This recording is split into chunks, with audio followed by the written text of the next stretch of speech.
Hello, and welcome Hi. to Magic Myths and Mayhem, a TTRPG podcast with mostly accurate rules and inconsistent character voices.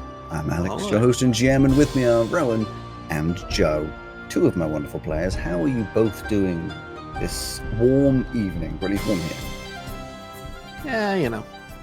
I have left the room with the air conditioning, but I've gone down to one of our cooler rooms, so I'm not boiling. Understandable. It will get very hot in here. How cool is it?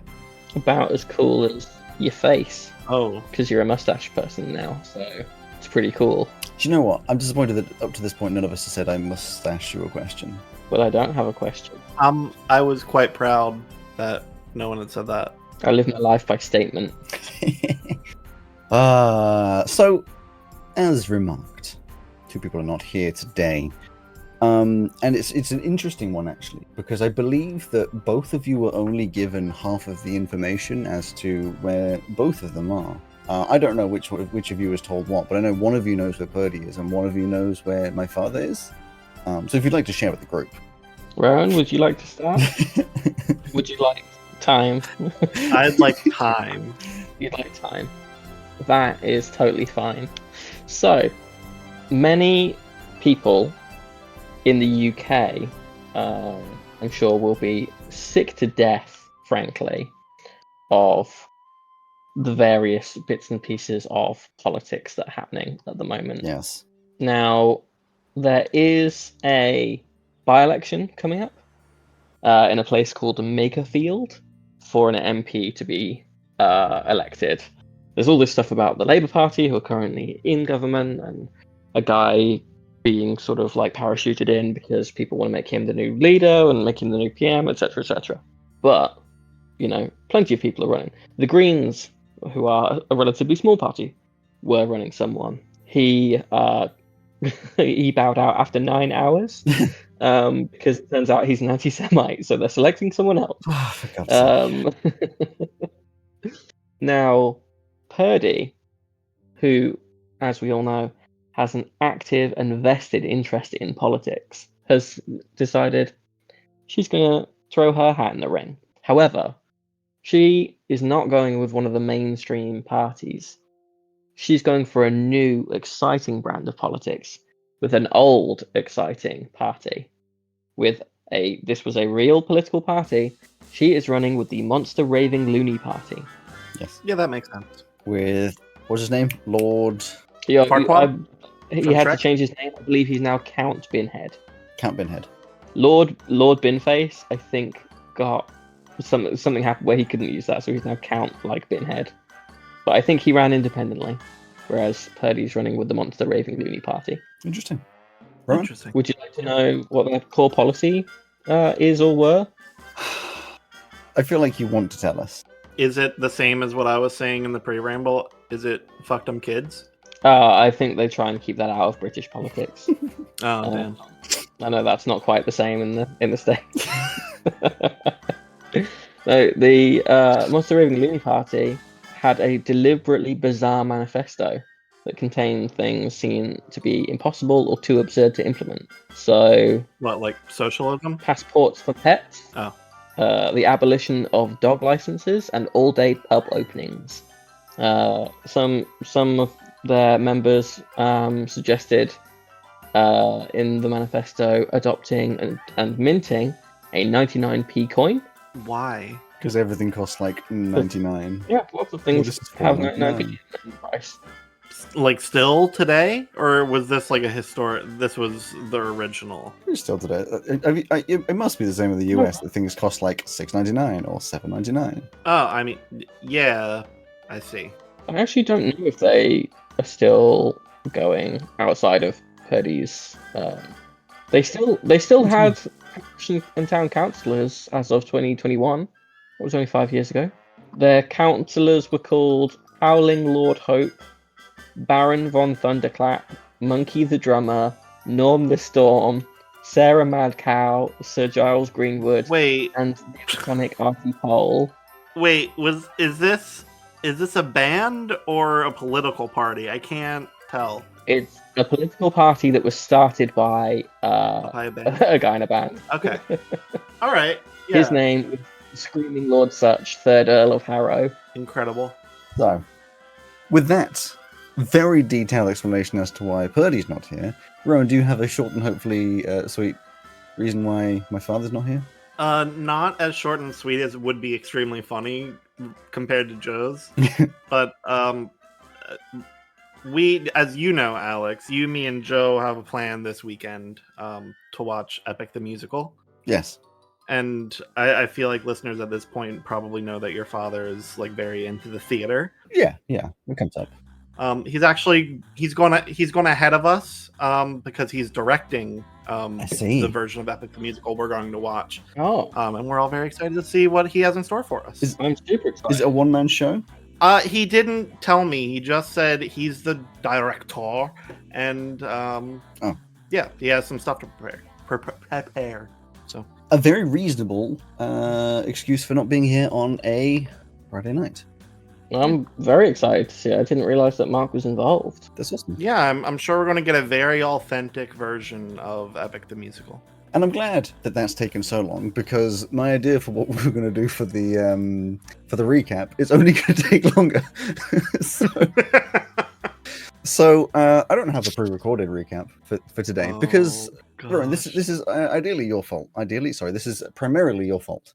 You noted the other day that though we have for 7 years been doing a podcast that is very focused on RP and little bits and indeed improvisation, we never do any improv work to fortify that kind what really work on that. So this isn't what I meant. This isn't what I meant. So the plan today, I'm not ready. Is I'm going to post into here. It's very simple as to what happened last week. We just have 4 bullet points. Apparently the first one didn't become a bullet point, but that's fine. I've got 4 bullet points, and the 2 of you are going to have to, on the spot, you're going to create some characters. And you know how usually my recaps are 2 people talking to each other about what's happened, whether it be gods discussing having watched it or that kind of thing.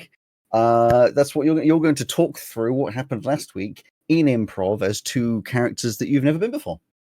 That's not fair. You need to be involved, sir. No, I don't think so, because I'm in charge. I make these every week. You know what? I get a week off every now and again. You have time to fucking prepare. So yeah, whenever you're ready, go.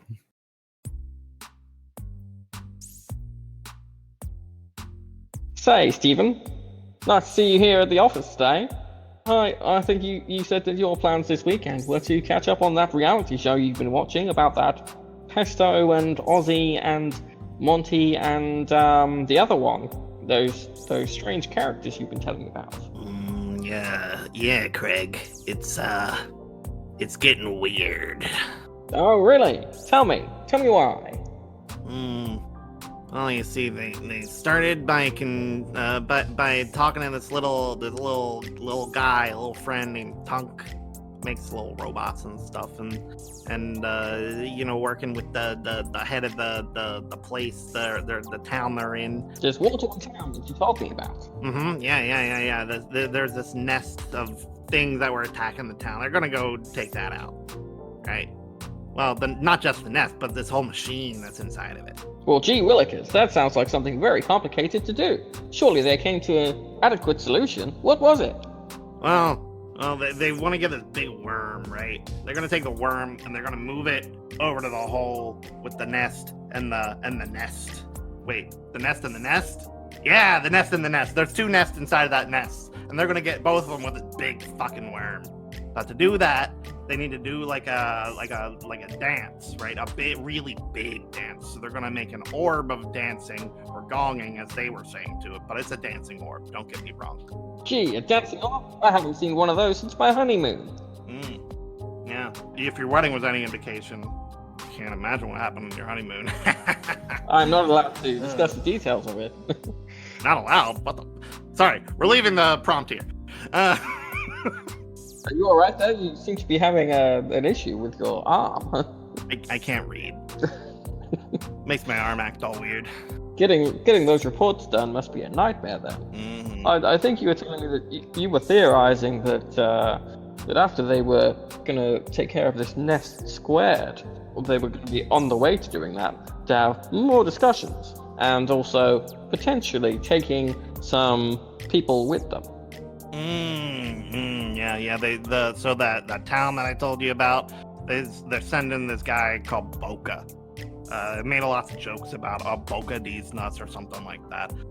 It was real weird. You can't watch this stuff. You can't make it up. Is that one of those references we don't understand because we don't have genitals? Exactly, yeah. It's very funny to them. They'll do it like at least once an episode. Very strange. But yeah, he's the leader of that army, and obviously the place was attacked. The army's going to be pissed off that they couldn't defend them, so they're going like for honor and shit to help them out and destroy this nest squared. They're taking a whole army with them? Wow, that must be so many people. How is this going to remain a stealthy mission? Well, there's only 3 of the army remaining, along with Boca, so not that many. That's even less than that rebellion you were telling me one of the characters was involved in. Yeah, I don't know if it's really a rebellion or just like a startup. We'll get to that later, I'm sure. But anyway, they kept talking and talking. They caught everybody up on the plan, and now they're getting ready to head out and, travel across the desert and jump into that nest with that orb of dancing. Well, I look forward to hearing about how all of that pans out, and I'll see you later for the quarterly meeting. For the meeting? Beautiful. Do you know what? So, firstly, I was muted, so the podcast doesn't know that I was losing my shit through most of that. That was very funny. Secondly, I think that was actually a very useful exercise. You started a little hilarious that any of us could be nervous of doing RP/improv stuff after this long. But you started a little nervous, and you really got into it. If I had read any of those bullet points before I started going, it would have been easier. Yeah, but then it wouldn't have been true improv. I think it could have been to like have the bullet points at a time. That could have helped. Anyway, I think we basically just recreated conversations that were had in offices all over the world when people were watching Game of Thrones. Yeah, basically. That was what I was going for. That was equivalent to Game of Thrones. That little recap there. And to be fair, our campaign is equivalent to Game of Thrones in that it started really well and eventually it'll just flop. So, the TV series, not the books. We do actually start with all of your crew and Tunk in the carriage that you bought relatively a long while ago now, a few days, and a second carriage that looks a bit like a polygonal dome, like a tent type thing with legs, and a bunch of people on Kolifu traveling to sight the giant spiders.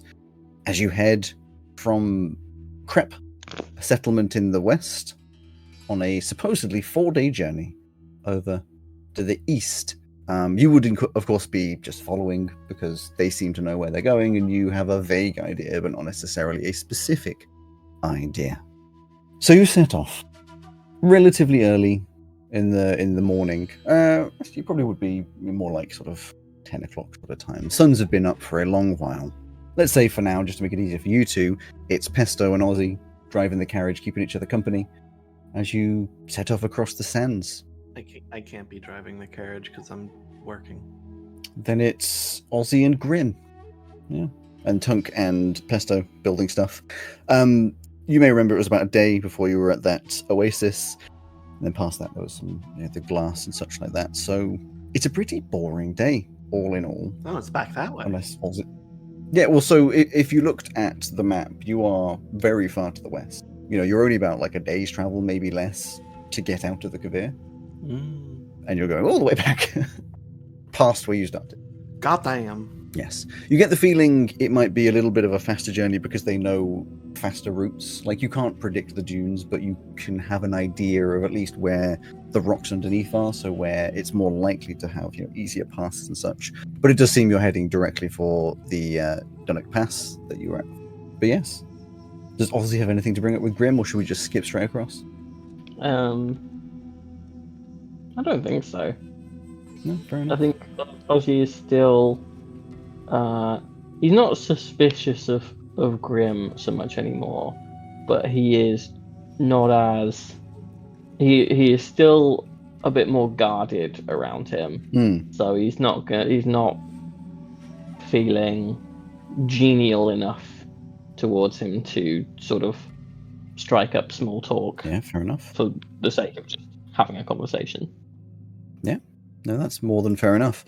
I reckon he happily just sort of sits in the silence, maybe every now and again, just pointing out some interesting things, or, talking about how hot it supposedly is, even though neither of you have any idea how hot it really is. But eventually, yes, you cruise through the day. I'm assuming Pesto's just working hard, not really doing much chatting. Yeah, I mean, I can chat and work. On top of, like, most of the day is spent making those bullets for the feather fall. Yeah. And then at night, the first night work on chameleon armor for myself, and the second night I will work on my hoverboard. Yes, fair enough. You would have been, I think we didn't say it last time, but you would have been given the parts of this amplifier, the large sort of structural pieces, the big metal pieces to put into the bag of holding. Now Tunk is working on just some finer details on that, and then also is working on two of these, the bunch of parts that they're working on, two of these height detecting malarkeys that you've been told about, which you will then integrate, of course, with your weaponry. So the day goes along. It's quite a long day. I mean, the suns stay out for a very long while before eventually, as before, you get to the Dunnock Pass from, of course, the opposite side to before, and with about the same timing as last time, where as you're traversing through these small pathways, the suns dip very quickly, leaving you in almost pitch black darkness as you are around the oasis. So the other carriage struggles to get through, like you're wondering how it's going to get through, because it's wider than yours, through this little passageway, but it effectively kind of just like starts walking half on the wall. Like some of its legs are in the pass and some of its legs are up the cliff face as it sort of gets through. It's a very odd sight, but it's very maneuverable. And as you get into the main area with the oasis, it stops, and the other Rimkin on the Kulafu stop. And Boka comes over to Ozzy, because you're, let's say, still driving at this point, hops up onto the carriage just to be able to chat with you, and says, what is the plan on resting? We could continue on and change out who is riding, have some people sleeping, have some people riding, or are you wanting to all have rest for night? Oh, it's not really a decision for me. It's a decision for the captain. So I'll just get on the little like blower, tap at me. Like, hey, captain, these are the options. What do you want to do? There's no response. Oh no, I think they might be dead. Grim, will you go check? Yeah, okay. Just goes round, cracks open the door from behind. How did you get in here? What? Oh, we stopped. It's been hours. Yeah. I'm here to get the captain. Oh, yeah, he's just, he's not here, is he? Well, unless you're hiding him somewhere, I don't think he is. Oh, clambers back up. Ozzy, captain's gone. All right. Well, in that case, tell Pesto, because when we're on land and the captain's not around and Pesto's in charge. Gotcha. Drops back down. We resting or we moving? Time is of the essence, right? But also, do we have somebody that? No, I guess. I don't sleep. Yeah. And the other group, would the other group be okay to carry on? Or do you want to just come upstairs and ask? Okay. Did you hop out? Yeah. As the Boka is there, and it's just like, technically you've already conveyed the question. We can swap out who is. The issue would come down to the Gulifu pulling the carriage. Oh, right. Now they would need to rest eventually, The Kalifu do need but we could go into the night for at least another few hours. We can push them all night, but then we will definitely need to rest on the second day. Their endurance is high, but it is not like a thing you can always do. So we could push them the full of the night, all of tomorrow, and then stop a little early and have a nice long rest. All right. It would still be progressive. It will be more time travel Yeah, than not. let's push a little bit. If you notice they're starting to wear down, then we should take our break then. Yes, and the same with your Khalifu. I assume they are trained pretty much the same, or at least they have the same endurance, but they are not from around here, So, yes, that is fine. We can continue on. Do you need supplies of any kind? What else do? I don't think so. We have our own, right?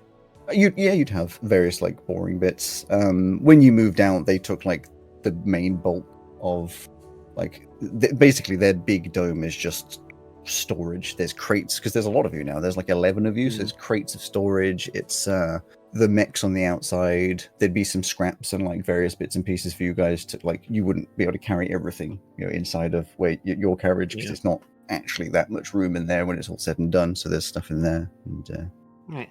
We'll get some brief rations for now. We'll eat a bigger meal when we all rest. Okay. Then we will continue. Just keep on following. It's quite simple from here. It's hard to get wrong. We'll just continue. I'd say maybe another. Well, most likely we will push through the night and keep going in the day. But make sure that you rest whilst we travel. I don't want mistakes with highly technical stuff here. Yeah. I just have one more thing to finish tonight, and then I'm gonna take a rest. Right. He wanders off, goes back, barks some orders to the other bit of crew. With them, they don't technically have anyone driving the big carriage because that in itself kind of moves its legs. It's more just, or should I say, they don't have any Khalifu pulling that. They just it has its legs, so there's someone just sort of controlling it. But obviously, they are riding Khalifu themselves. So, Yeah. and also that thing is heavy. You've noticed at some points when there's softer sand, it sinks relatively low down. It's good at dealing with it, but like it's a heavy. It's got like 4 mech suits. Actually, it'll be 5 maybe. 1 for Kuruk, 1 for Boka, for the other 3. So yeah, and then lots of supplies inside. Well, hopefully we don't come across any sinkholes. Well, that would suck. But no, you continue on. You power through, go out the other side of the Dunnock Pass, unaffected. There's a couple dead bodies around. Where do they come from? It's mostly like these ape kind of creatures with 4 eyes. Yeah, power through. Can I finish my chameleon armor? Yes, you would finish that first night. Yes. The night is actually I would have skipped over. During that day, there probably would have been a sandstorm, but you would have all just stopped, hidden away, moved on, continued working. Exactly. The second day. Alex, would there be any functional benefit while we're traveling for me to cast Enhance Ability on Pesto? Is there a check to make the ammo? I don't believe so. It's like the scrolls. There's a cost, so it's money cost. But in this case, there wouldn't be money cost because you're taking supplies from the settlement, and then I think it's just time. Yeah, so there's no checks to make. No, and there's no checks because it takes such a long time. It would kind of suck if you went for 4 hours, 8 hours, 12 hours, and then it fails. It's all stuff that's directly in my wheelhouse. It just takes time. Yeah. So no, there is no functional benefit. If you wanted to have a, RP of helping Pesto, obviously that is something that can go across, but there would be no functional benefit, at least not for now. That's right. Yeah, she powered through. Grim says he's happy. Well, as you're traveling on, because obviously it's getting to about the point that you guys usually have a rest. Grim would turn to you, Ozzy, and be like, "I assume you want to rest at some point." I think it would be funny if Ozzy was at that point doing his rest. Doesn't look any different. He's just very still. You okay? I'll just hold up. I'll just do like an okay with my hands. What? Who am I to judge? As long as I haven't annoyed you, I'll leave you to it. Yeah, you move on and through the night resting. Would he not connect that this is very much like when he rests? Grim doesn't rest. Yeah, but he does like stop existing for a moment, does he not? The only time he stops existing is if you take off the hat. Fair enough. He's technically at this point a construct. He has no requirement of sleep. Interesting, Grim. Yeah. So he's just keeping the carriage going the direction that he's told to keep it going, and eventually You guys would wake up, the suns would be rising. You wouldn't really be able to see from the inside, but the suns would be rising. And you'd be on to the second day, still powering forwards. The Kulufu doing a stellar job, to be fair. I mean, they'd be basically pulling heavy stuff for a while. Every now and again, you stop, let them burrow, get some food, get some water and such. So maybe like half-hour breaks every now and again, just to sort of make sure they don't die. Yes. Or you just keep on powering through. The second day charges through, and for the fun of it, can one of you roll me a D100? Go for it, Ron. I believe in you. Oh, don't do that. Well, I got my Pokemon rolling luck still going, apparently. 16.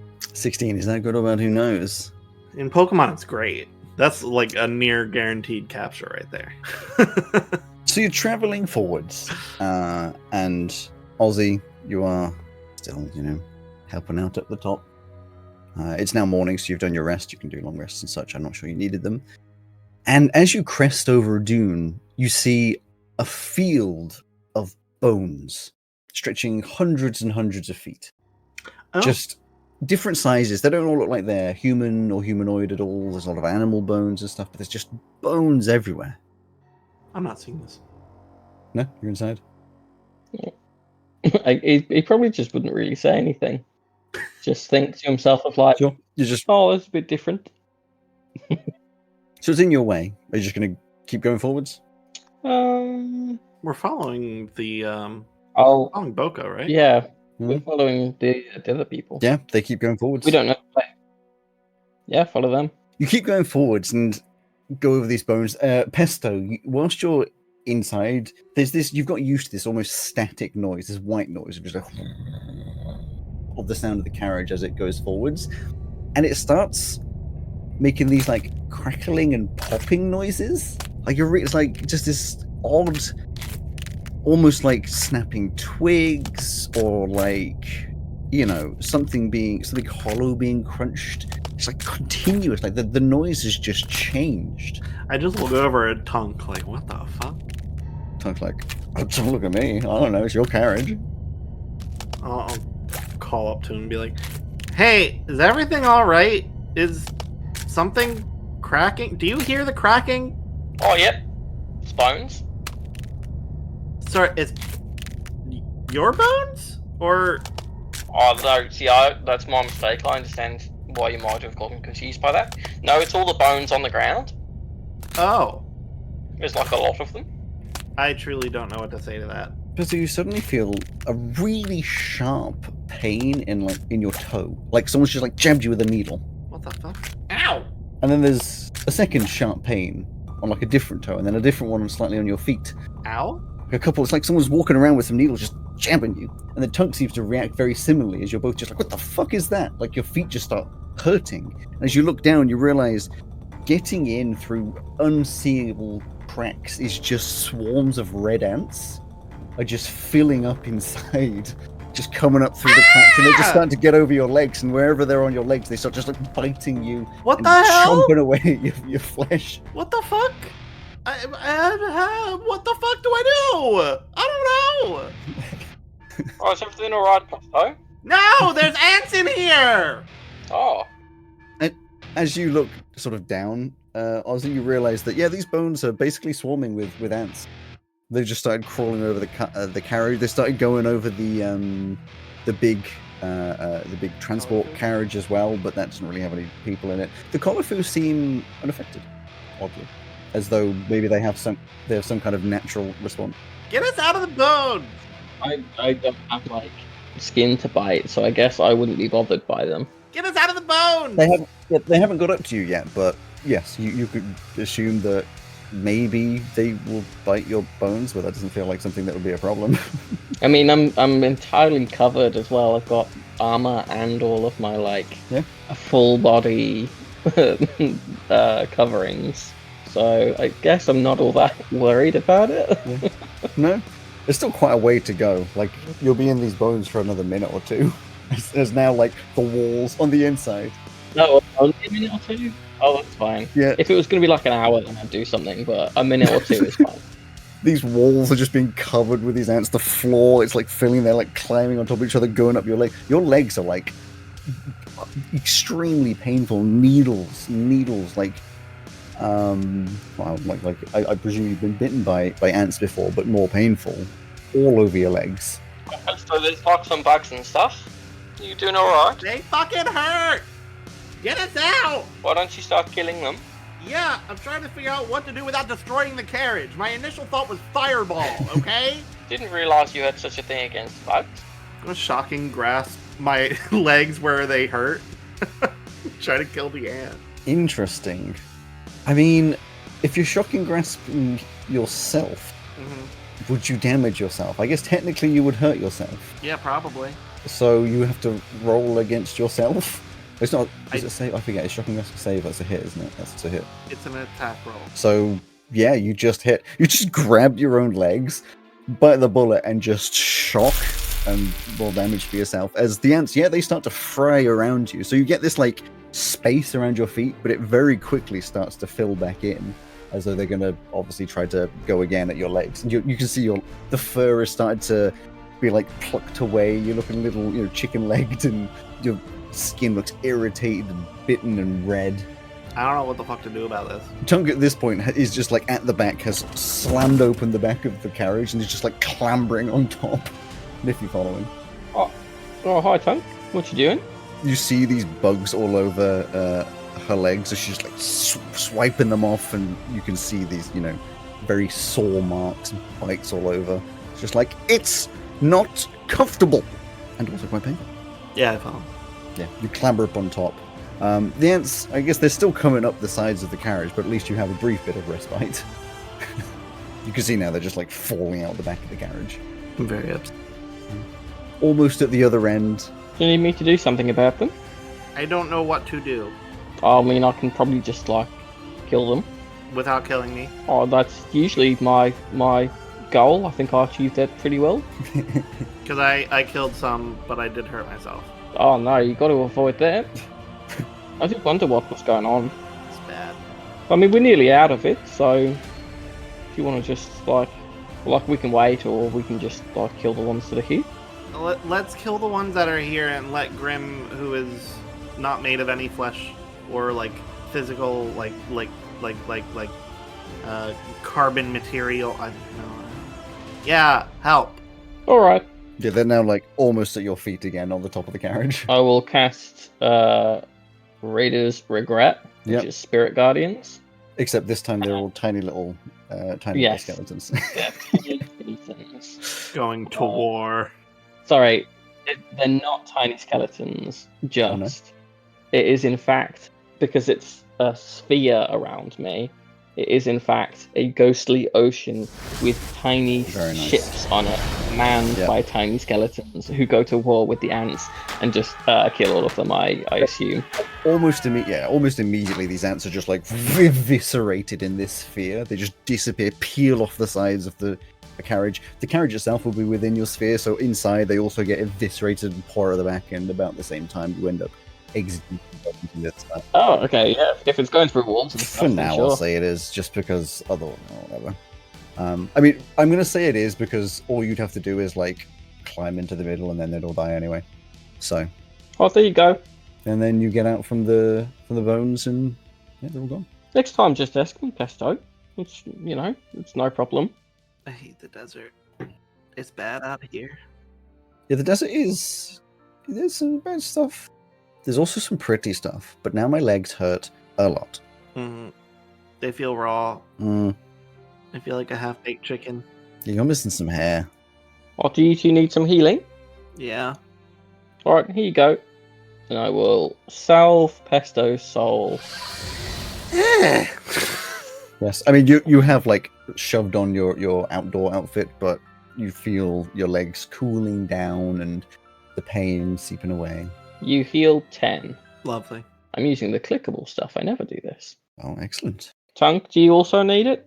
As the little some of the little ships exit the sphere and climb up as ghostly mist onto Pesto's legs and disappear. Is this okay? It's like icy hot. I don't know what that is, but I trust you. Alright, here you go. Then heal 6. Thank you. I gotta get back to work. It's right, don't worry about where that life energy came from. Just, do what you need to do. Oh, where'd that life energy come from? Probably the ants. I've told you not to worry about it. Yeah, It's but fine. you telling me not to worry about it suddenly made me worry about it. It's just people who aren't using it anymore. Oh, that's fine then. Climb back in. The day moves on. There's another sandstorm, which you, of course, protect yourselves from. And as the suns are pretty low in the sky, that's when you see up ahead the other, the cargo transport stops. And I assume you would stop as well, as Boca comes over and just calls up. He's just like, I think they have had enough. All right. There is not like particularly specific place to rest, so here. All right. As they all get off the Kolofu, who just go down into the ground. You untack yours, and they go down into the ground, and just left with the silence. Little wind in the distance. The sun's hanging low. This is the end of the second day. This is the end of the second day. I will go inside the carriage. Like Pesto, I don't know much about the tactical prowess of this guy. I've still got my doubts. Of Boca? Yeah, just haven't really seen him in action. Oh no, that's fair. There hasn't been any action. Yeah. Well, I mean there was, but that was not a great showing for them. Or just he's like, oh, we're just gonna stop here. There's nowhere to stop, but he's not set up any sort of fortifications or I don't know. Just seems like there could have been more done, but I don't want to get in trouble again. Everyone keeps telling me not to talk. Yeah, well, I did tell him to go until the Kolofu got tired, so partially my doing. Yeah, but I've got to assume that there's some sort of sand-coloured material that we could set up to cover the carriages and stuff. We're not particularly inconspicuous. As you're talking, the polygonal camper, which is now the legs have sort of turned in and it's gone into the ground, there's this flickering sort of as the whole thing becomes sort of semi-translucent. In films where there's it's invisible in quotes, but it isn't really kind of effect. Yeah, it's that just only really helpful at a distance. Yeah, it's just that happens over it. Well, we don't have windows in here, do we? So we just open to the elements and stuff here. Well, there's a lot of us. I think we'll be fine. Enemy scouts or anything? We don't know if these things possess any airborne creatures or what. Well, they can be anything, right? So presumably there has to be some airborne. But if they're coming back to do their big thing, I imagine they're all kind of recalling. I also don't know what else we could do. Yeah. Oh, yeah, it would have been stuff that they would have had prepared beforehand, but yeah, that's not the case. That's not the case. I understand the time wasn't our ally, but just seems like something that you keep prepared to me. I mean, we don't know how prepared they are, but they were waiting on us to say that we were ready, so... Right, exactly. I don't understand you mean. So, anything like that, they should have had prepared already if they were waiting on us? Maybe they do. We haven't talked to them a whole lot. Yeah. Oh, well, you're mostly just making assumptions that they are, They've not come and, shared anything with us, so it seems weird that they just keep it for themselves. That ruins the element of surprise if they're hidden and we're not. We're kind of just hidden up in our carriage. I'm not sure we've been too inviting to them. Oh, well, we're not here to make friends. Well, then don't be surprised if they ain't coming over here. No, but it's about sharing resources and things that might keep the element of surprise. That's a technical thing. Well, we can always go ask. And what was I thinking? What was I about to say? I'm afraid I can't tell you. You were about to say about it's weird that we have celestial objects called sons, but none called daughters. That is weird. But also, I was about to say, I think we should continue in this relationship with them with an air of trust. Because that's the best way that we all survive, and then we can go our separate ways, whether we like one another or not. They seem to trust us. Mm-hmm. Yeah, it's not that I don't trust their intentions, just their competence I'm questioning a little bit. as opposed to the other day, before we left, when I was questioning it a lot. They've given us no reason to think that there's they're not going to be able to do what they need or what we need. Let's trust that they know what they're doing until we have a reason to suspect that they don't. I mean, that's fine. We can do that. It's just, it would be a shame if that was then too late. Well, I tell you what, rather than us just saying you're wrong, what do you propose instead? Oh no, that's what I'm saying. Is like it's kind of a ship's already sailed situation.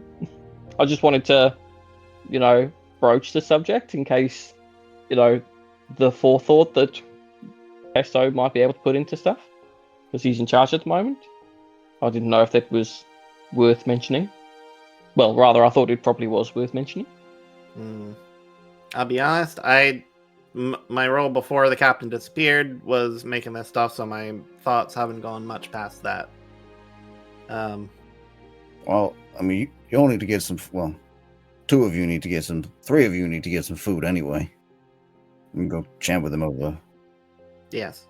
Oh, yeah, we were going to have a bigger meal. Let's go see what they're up to. Yeah. You hop outside. You hop outside and don't see the carriage. Oh, no, there it is. Sort of just a little bit of perspective shifting, Oh, yeah, no, it is there. It's just sort of hidden away.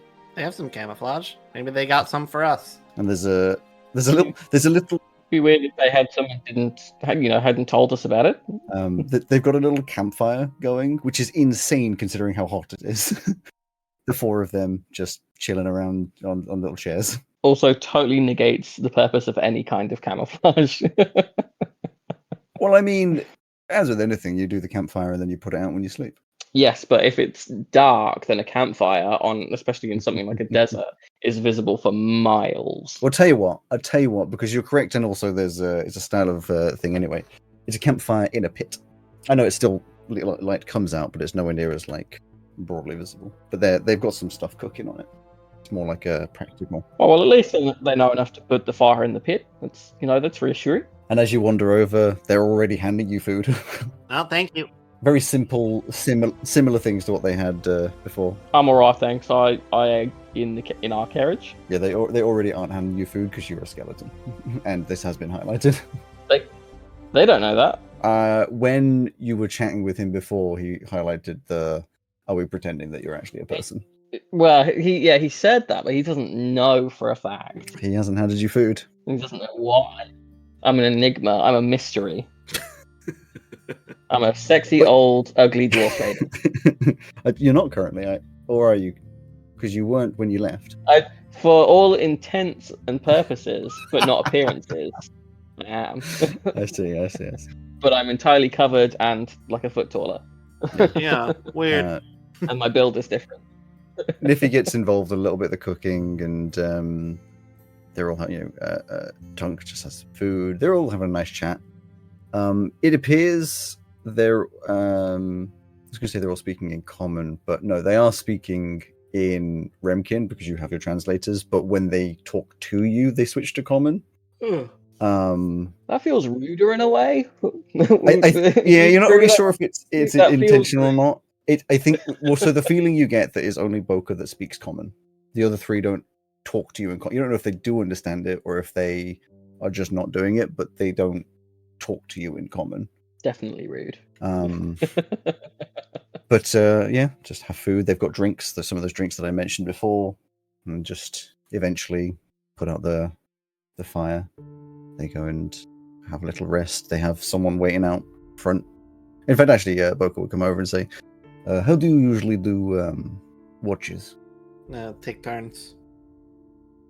Grim and Ozzy here can last a little longer watching than the rest of us. Yeah, I don't need to sleep at all, but I can't see very far, so I'm good for close-up stuff, just not distance stuff. Really is useful. We are happy to take on watch as well. Okay. Yeah. If we spread out, then none of us get much less sleep. Mm-hmm. Yeah, so maybe we can all do like an hour. Bless you. I didn't know skeletons could sneeze. No. I don't know if they could or not. Ozzy just fake sneezing to sell a lie. I mean, Joe sneezed. A strange thing for you Both are unprompted. Weird. He says, yeah, I don't mind the order of things if you want to go first, or I'm gonna do my last touches. So give me a second. okay. Aussie, What? do you want you watching first, or do you want to rest first, or how would you like to? Because of my advanced age, I'm an early riser, so I will do a late watch, and then I'll just stay up. I'll just do one of the last ones. All right. Well, we shall. We'll have one of us outside. I mean, we're not that far apart, so pretty easy. Mm-hmm. Rest up. We will need lots of sleep. Yeah. It's For sure. it's going to be difficult, but we will stay positive. Do you not have a way to hide your carriage? Not a feature we were told about. Okay. It should not be a problem. It's very dark. Yeah. And not much to do. Yeah, where we are now, there is not much anywhere that would come for us. Usually we hide in case of crack, but I would have expected to have seen some by now if we were going to come up against them. Pesto and Tunk were quite uncomfortable with those ants that we came across. So, is there anything like that coming up that you haven't told us about? Unpredictable. The sands are changing all of the time. There is nothing that we can tell you about, but that does not mean there is nothing. Last time we took this travel, there were no bones. This time there are bones. Next time the bones will probably be cut. Good to know. I know it is difficult to imagine, but from what I understand, of course, well, your usual is solid land. Things don't move. Mm-hmm. It is hard to have any kind of constants in the Javierids. There are some larger rocks underneath the sands that will make slightly predictable dunes, but it can change every day. I mean, we understand what you're saying because we're not generally land-based. We're seafarers, typically. Well, there you go. Just as with the seas, sometimes there might be something in way, sometimes they might not. But there's no migratory patterns. You're not looking out for large schools of herring and stuff. Some sort of magic herring. We're already avoiding the main bits. Where we know that there are large collections of beasts, where we know there are, dangerous paths. Oh, okay, so we are doing that. We're avoiding the major That's ones, good. but there is nothing necessarily in the way. Like I say, we take what we think is the best path, and some of it, unfortunately, has to be luck. It is not a very tactical way forwards, but there is not much else to do. So avoiding the shallows and headed for the open ocean. Yeah. Yes. This does not mean much to me, but it sounds like you know what you're talking about. I have not been on the sea. It's great. You should try it. I love it there. It sounds terrifying to have such deep water. I mean, it's no different than just the Earth. It is harder to fall inside the earth. Not always. There are sinkholes. Yeah, but you die much faster if you do. Either way. We are taking what we think will be best path from previous knowledge, and then if there are things, we will have to deal with them. I did the bones and the ants. I did not make approach for because I assumed you were able to deal with such things. If you would like next time, I can make sure that we are here to help if you are unable to. Well, just let us know in advance once you spot something, because we're not familiar with the terrain. So, we can deal with it. It's just, in advance, then we can formulate something. But also, if it's not something that we can deal with, then we would probably need to let you know that, and you would need to know that. It's fine. It was we knew when you knew. The bones, we did not know they had the ants. When we were on them, there were the ants. But at this point, you had already found this. I will warn ahead if there are things, if you are unable to see them. I do not think there is much that we will see that you will not, but I'm happy to. Well, just you're more likely, if we see something out here, you're more likely to know what it is than we are. So, just a heads up. This was already planned. I'm just saying with ants, there's not much heads up to give. Yeah, that's fine. Just for the future. I feel we are saying the same thing, but you just keep wanting to say it last. No, we keep agreeing, and then you keep coming back at me. I do not feel I am coming back at you. I am confused. I'm agreeing with you. Yeah. Yes. It does not sound like you're agreeing, but if you say you are, then perhaps this is just miscommunication. Mm-hmm. Yep. Miscommunication. I mean, we are communicating sort of magically, so it's not 100% accurate. I hear that the sort of these things that get trained on like translation and stuff, you never know where it's come from. So This would be correct if I was not speaking common. Yeah, but Bogo's speaking common right now. Yeah. But I guess well, it sounds the same, like because of the thing. So how am I supposed to know that? this I am not making fun. I am informing. I thought it would be kinder for me to speak in common to you. Have I taken the wrong approach? Oh, no, it doesn't make a difference because we can understand you anyway because of the doohickeys. Or is what do you call this social norm? Speaking in your language to be kind. I presume you cannot speak in Ireland. This is okay. We have very few people speak Fremkin. No, I hadn't even heard that your people were like our people until a few days ago.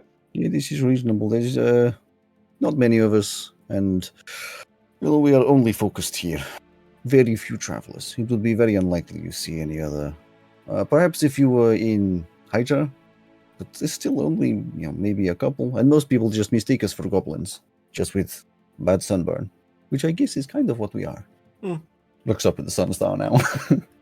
As you look up, like as before, it possibly keeps taking you aback how absolutely stunning the sky looks around here, because there's just no bleeding light from any of the settlements or cities or anything. It just looks absolutely gorgeous.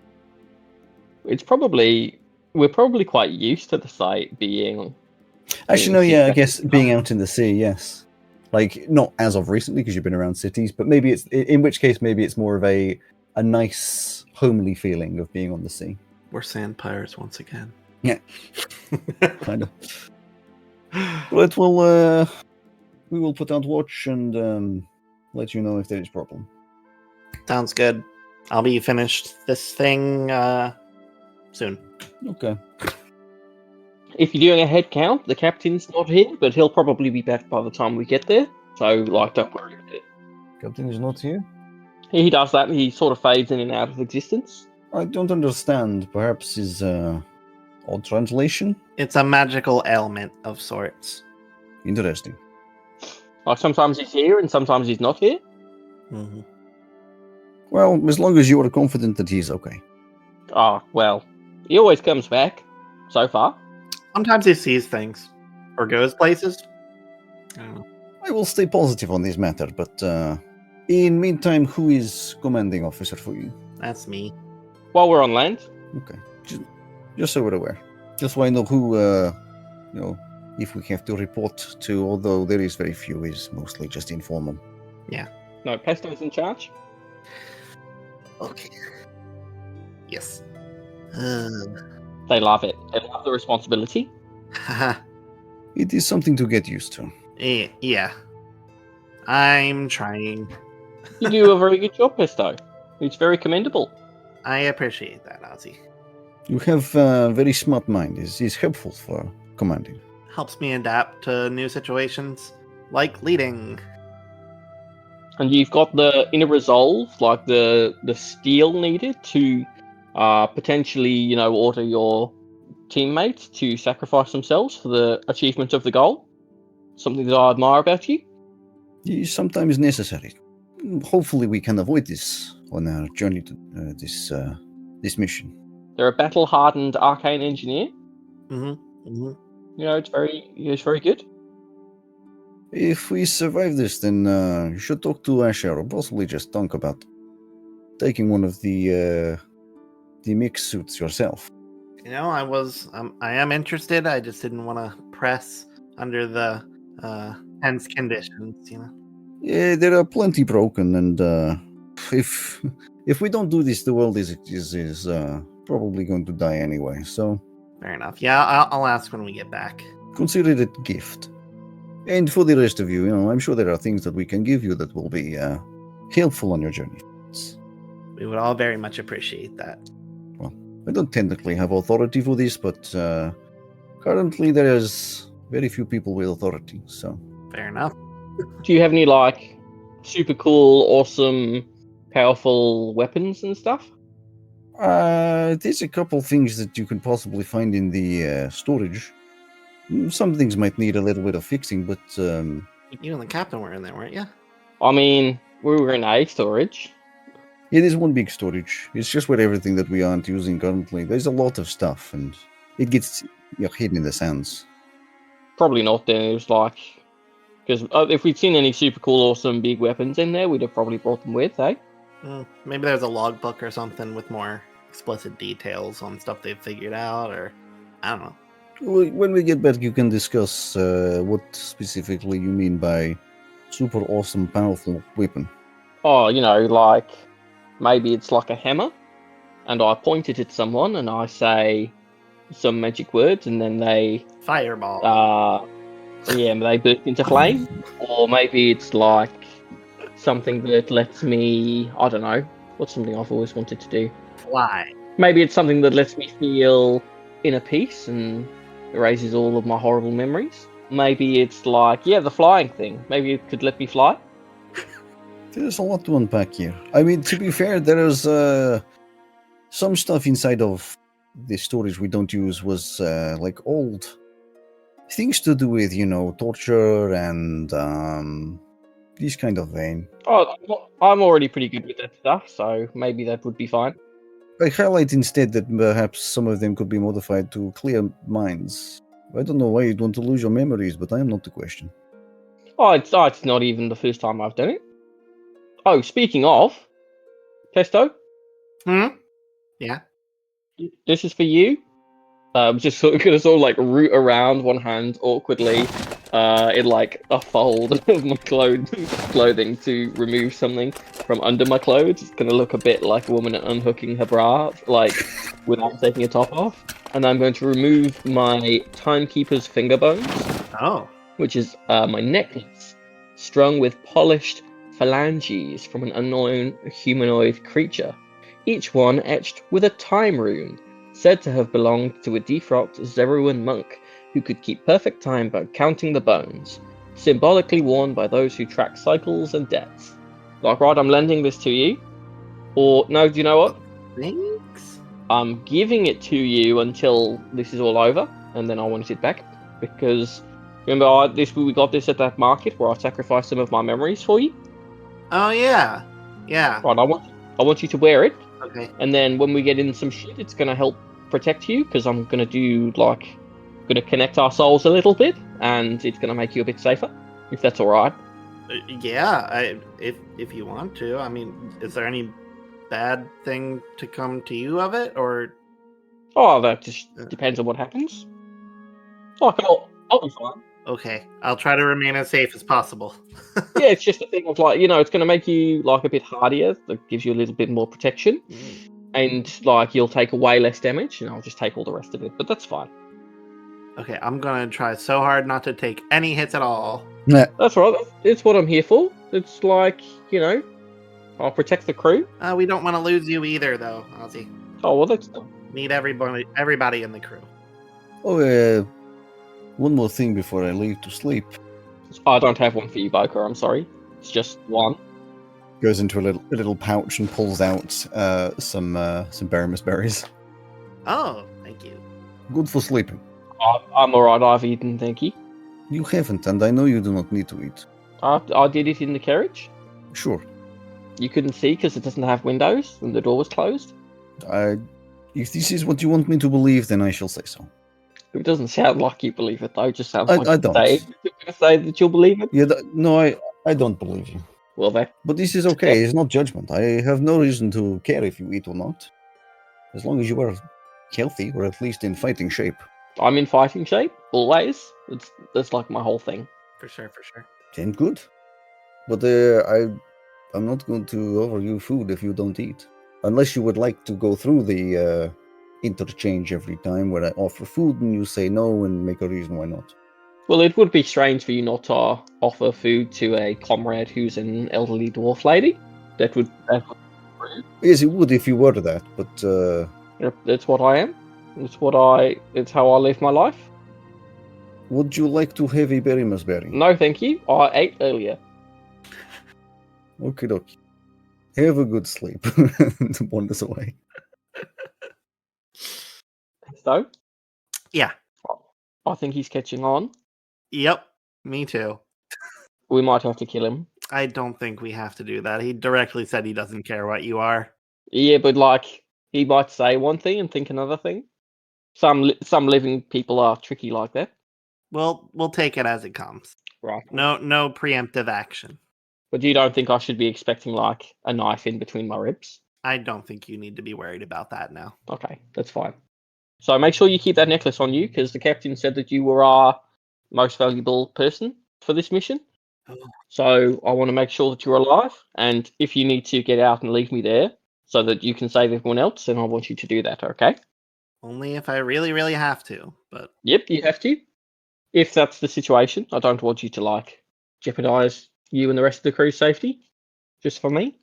we're all going to do everything we can to make sure everyone gets out. Okay. Oh yeah, We're not that's the ideal. It's just Mhm. I know that you. That's why you might not have caught on to this, but that's why I was saying stuff about like you being good at ordering your comrades to sacrifice themselves for the goal of the mission. So I'm trying to like get you in the mindset that might be something that has to happen. So it's just like a case of putting. I'm planting the seed. I believe it's called inception. I'm inceptioning you. You've been incepted. I hear you. It's not going to be the first option I come to. Okay. Oh well, no. The first Like- option is it all goes really well. Yeah, but like, But I thought it was worth saying, and the same should go if it's Niffy as well. If we're ready to go, and she needs to stay behind, mhm. then also you should leave her. I would say maybe hold on a few seconds extra for the captain, but I'm sure he would also say, like, for the sake of the mission, then you can leave him. But for him, we probably should wait a little more. Whoever is the best one to solve whatever issue comes up will be the one that has to stay behind, if it comes to that. Right. But it won't. I mean, it's fighting off a horde of monsters, so it's probably me. It's why I'm doing this. Maybe, but what if there's something wrong with the machine and somebody has to go in and activate the machine and they have to be really small? Then that would have to be me. Or if like there's a trigger. I thought that was why we were bringing Tunk. No, we're not going to sacrifice Tunk for stuff like that. That's I'd sacrifice Tunk instead of you. Everyone's getting out anyway. Right. Yeah. No, of course. I'm gonna finish my wings. But just in And- case, just in case they don't, just in case someone dies horribly in front of you. And if it's me and I die again, or like, I don't know, maybe I'm like torn to pieces or something, and I'm like screaming the whole time because I might not be able to like properly die again. I don't want you to like let that bother you, because that can be a bit of a bummer to have sort of like the screams of people ringing in your ears for the rest of your like existence. That can suck a bit. So I don't want you to like, be bothered about it. Just look after Dick and Dom when you get back to the ship. If they're still alive, they might be dead. Oh. I don't know how to respond to that. But Well, just say that you'll do that. if your bones are ripped apart, I'll send my toys out to retrieve them, and then we'll try to put you back together. I mean, only like if it's 100% safe too, which it probably isn't ever going to be. So like, don't worry about it. The toys are fine. I can rebuild them. You know what? If somebody needs to go inside of a little hole, I'll send the toys. They're disposable and rebuildable. Sure. I just, it's important to me that you get to live the rest of your life and collect your items and give them to your bolder mother, and that you're able to accomplish your goals. So if my existence ends in service of furthering that, Niffy's got her whole rebellion thing. The captain wants to find that guy that had something to do with his transformation. It's better that way. So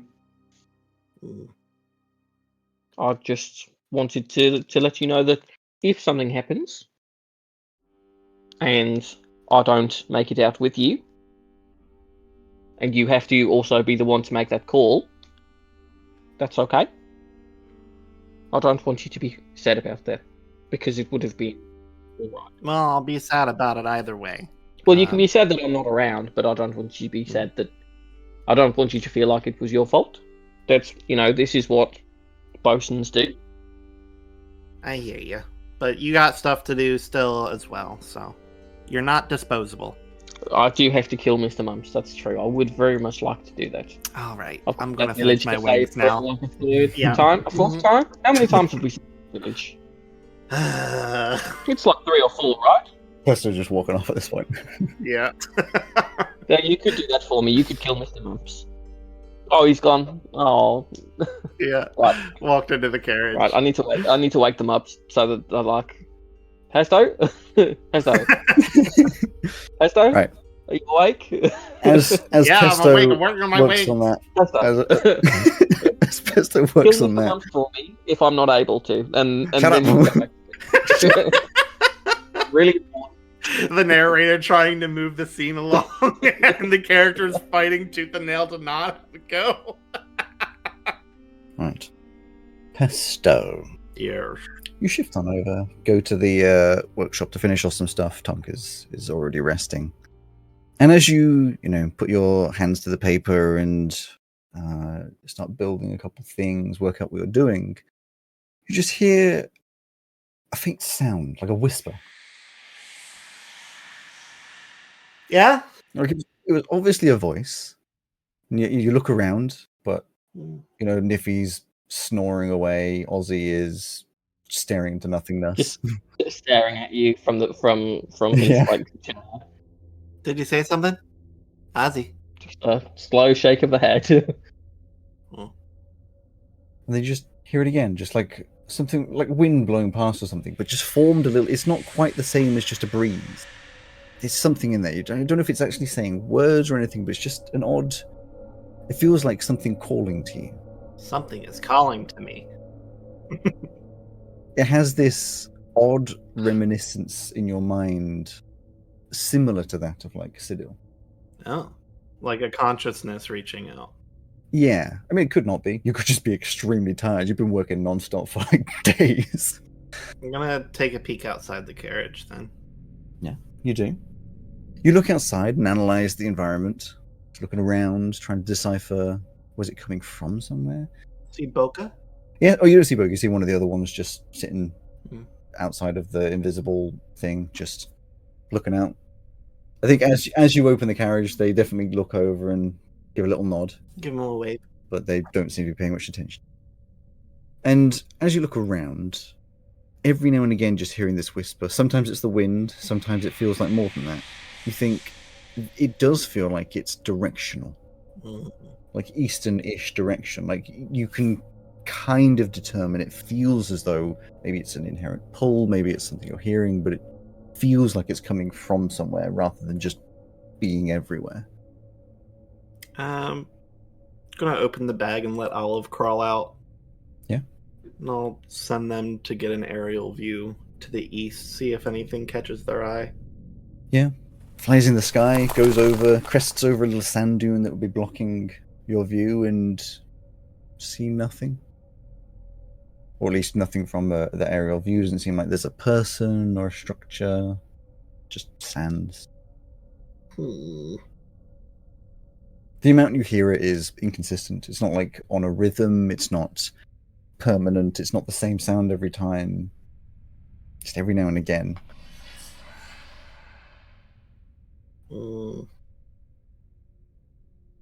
I'm gonna go in and just let Ozzy know what I'm hearing. Yeah. Ozzy, you're... I was going to say woken. You're... I don't know. I don't know what you want to call it. You gather information. I don't know. Exactly, taken out of your trance slightly as Pesto walks in. Sure. There's I don't know, there's something to the east. I can't see anything, but I can feel it. Right, how far away? Do you know?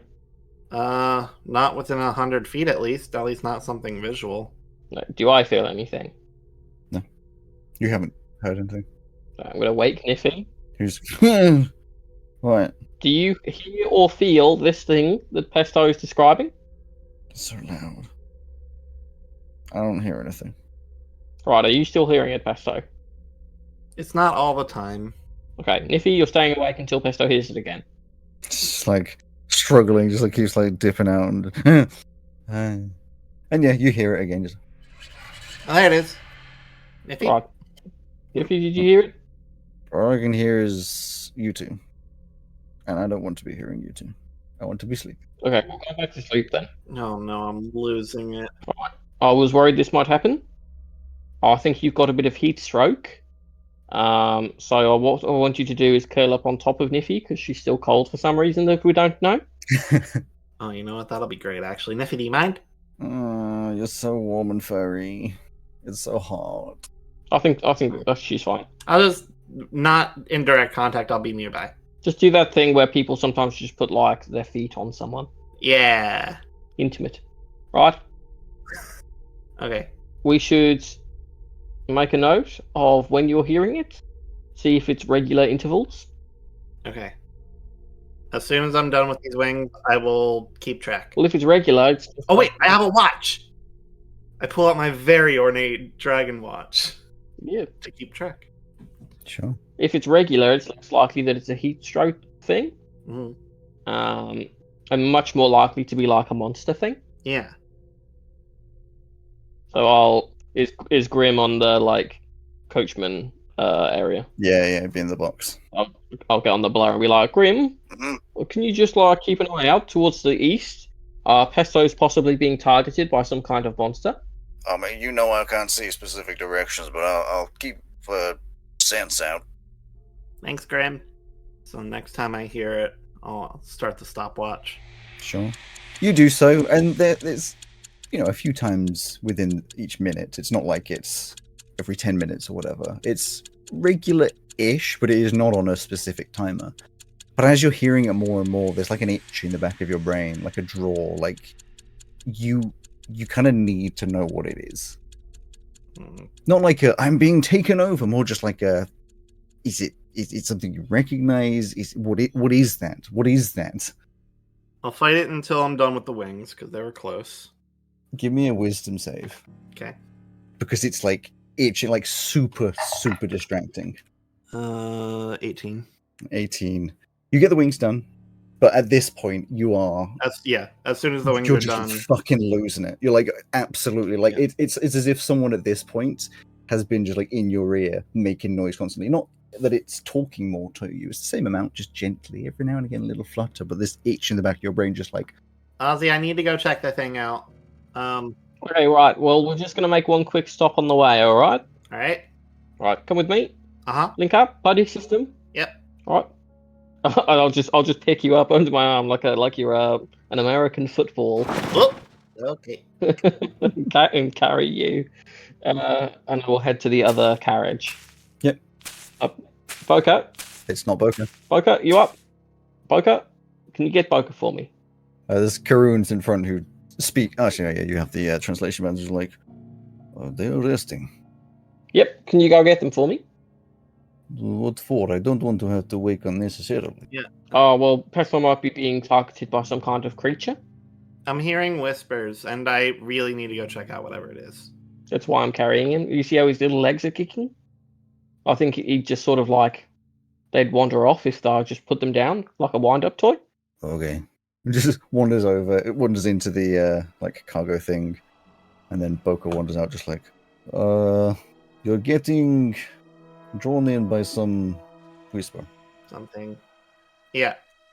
Do you know what that is? Nope. All right, gotta go find out. I'm gonna try to squeeze out from Ozzy's arm. I'll just let you go.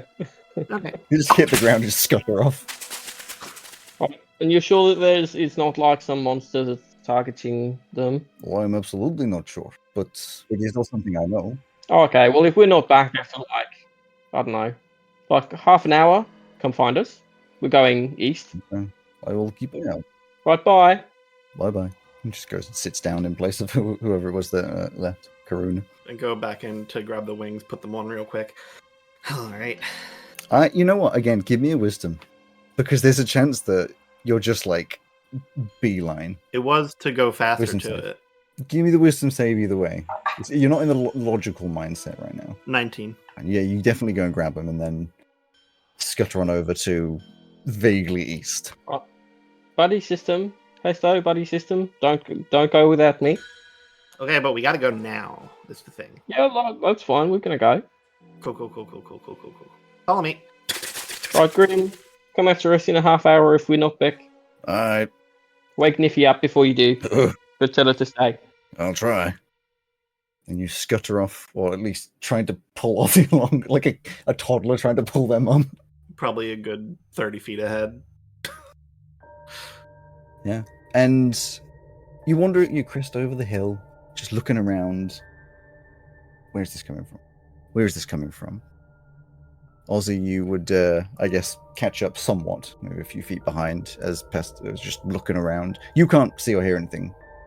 Well, I mean, you can see what you can usually see, obviously, but you don't see anything strange or special. Just sand and darkness, stars in the sky. I see something both strange and special because I've got Pesto within my view. Pesto. Yeah. As you're looking around trying to determine, I've got to work out where this is coming from. Actually, for both of you, suddenly the ground beneath your feet just drops. The sand beneath you just completely gives in, and you're just immediately plunged downwards like sand through an hourglass. Just Pesto. Your vision, you're blinded. It's sand surrounding you, getting all in your mouth and your ears. You feel like you're starting to suffocate. Ozzy, the sand's getting inside of your skull, but you don't breathe, so you're just getting filled with sand, I guess. Before that sand gives away once again, and you feel a free fall. As you fall, and fall, hit the ground. Dead. And that's the end of Horizon. The end. You doing okay over there, buddy? Yeah, but I hate sand. It's coarse and it gets everywhere. Well, the sand broke your fall somewhat, but that hurt like an unreasonable amount. Like your left leg, Pesto, shooting with pain. And as you sort of just try to, like agony building the whole way down, as you try to like wipe the sand off your face, it's all in your fur and your mouth. You know, I don't know if you've ever got sand in your mouth for like a breezy beach where you can feel Yeah, the it's grit between your horrible. teeth. It's just awful. And as you do, you're like, why is my leg hurt? It's like bent upwards and sideways. Like the knee is just like snapped backwards. I'm not okay. Ozzy, we've kind of established you don't really feel pain, but you recognize damage. You're in a similar situation, except you're just looking at like your detached right arm from the elbow, just like on the floor. I'll just pick it up and screw it back on. It doesn't want to go back on. Oh, this usually works. It's just not. It's snapped at the bone. Oh, that means that my armor and stuff is ripped. That's bad. Mm-hmm. It's good quality stuff. This I've had it for like 70 years. Do both of you have dark vision? I do have dark vision. I do not. However, I will produce one of my ghost light stones. Exactly. You light up the ghost light. With your arm being broken, you can't hold things with two hands, obviously. With your leg broken, your speed is halved. And obviously you'd need to just like grab a stick or something, and you'd have disadvantage on dexterity checks that are to do with like balance and things that would be reasonable. But it's mostly that you're just hobbling along. But I also have wings now. So is that flying, hovering? Wings of flying. I have to trigger them. But they can last for an hour. So I'm not gonna do it yet, but Tis possible. Well, I would take a few minutes to like set your leg. Yeah, give me a medical check. Because that's what I do. Mhm. Medicine. That is 5 with a nat 1. Oof. Not very good. In fact, Pesto, you have to tell Ozzy to stop because whatever the hell he's doing hurts so much worse than it did before. this is worse. It's alright. It's gonna hurt more before it gets better. No, this is bad and sustained. You're doing something wrong. I'm sorry. Wow, didn't realise you were the ship's doctor, but that's alright. I'm not, but I know when it hurts. I will restore sentences. There we go. Restore senses. What's that based? It's lesser restoration, but that's blinded, deafened, paralyzed, or poisoned, which I'm going to assume. Yes. I will say with this, it helps a little bit, helps you set it, but it does not obviously fix it. It just means you can get it in the right position to splint it. But are you still feeling that thing? You still hearing it? Well, as you gain your bearings, the pain, very painful, but you look around, and Ozzy, with this light now that you've sorted out Pesto, you realize you're in one of the most gorgeous caverns you've ever seen. I guess I'm technically making an assumption, but it's likely it's one of the most gorgeous caverns you've ever seen. The walls are made entirely of some kind of iridescent crystal that refracts the light of your ghost light, revealing fantastical facets and sharp colours all over the place. Just imagine a normal cave where the textures have just been completely swapped by crystal. Every single surface, every single rock, everything, crystals. And not like small crystals embedded into rock. The whole thing, the entire way. You still hearing your thing? Yes. Right, you've got no way of like finding out if we're under some sort of illusion spell or anything like that, do you? I can. Come here. It's going to take a little bit because I can't do this quickly, but just stay still and I'll cast Identify on you. You take the 10 minutes. This whisper, as you're also hearing it, is perhaps a little bit clearer, and it's echoing from a corridor that you can see lying ahead. Just a corridor of this crystal, like a path of this cavern.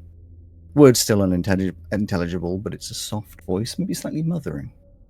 You do your identification, and you do not get back anything that would be unexpected about Ozzy, unless, Ozzy, you want to say there are things that you've been hiding that would appear in this. No, but I think it tells us if someone's under the effect of a spell, so Exactly. we can assume not. Yep, you are not. You find out that Ozzy is a skeleton. There's nothing abnormal. There's a lot abnormal, but nothing different to the Nothing abnormal for you. But there is a path forward over there, Okay.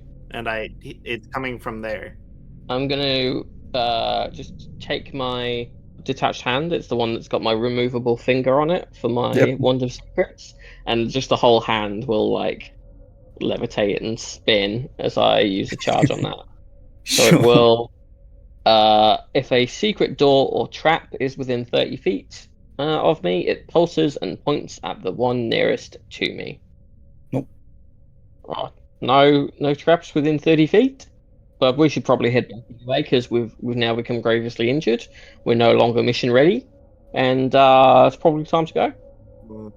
If I give you some rope, will you fly it up? I can, but I need to check out what's over there. You wouldn't rather just like wait here for a half hour and then they can come and get us? Whatever this sound is, I need, like, I physically need to go over there. All right then.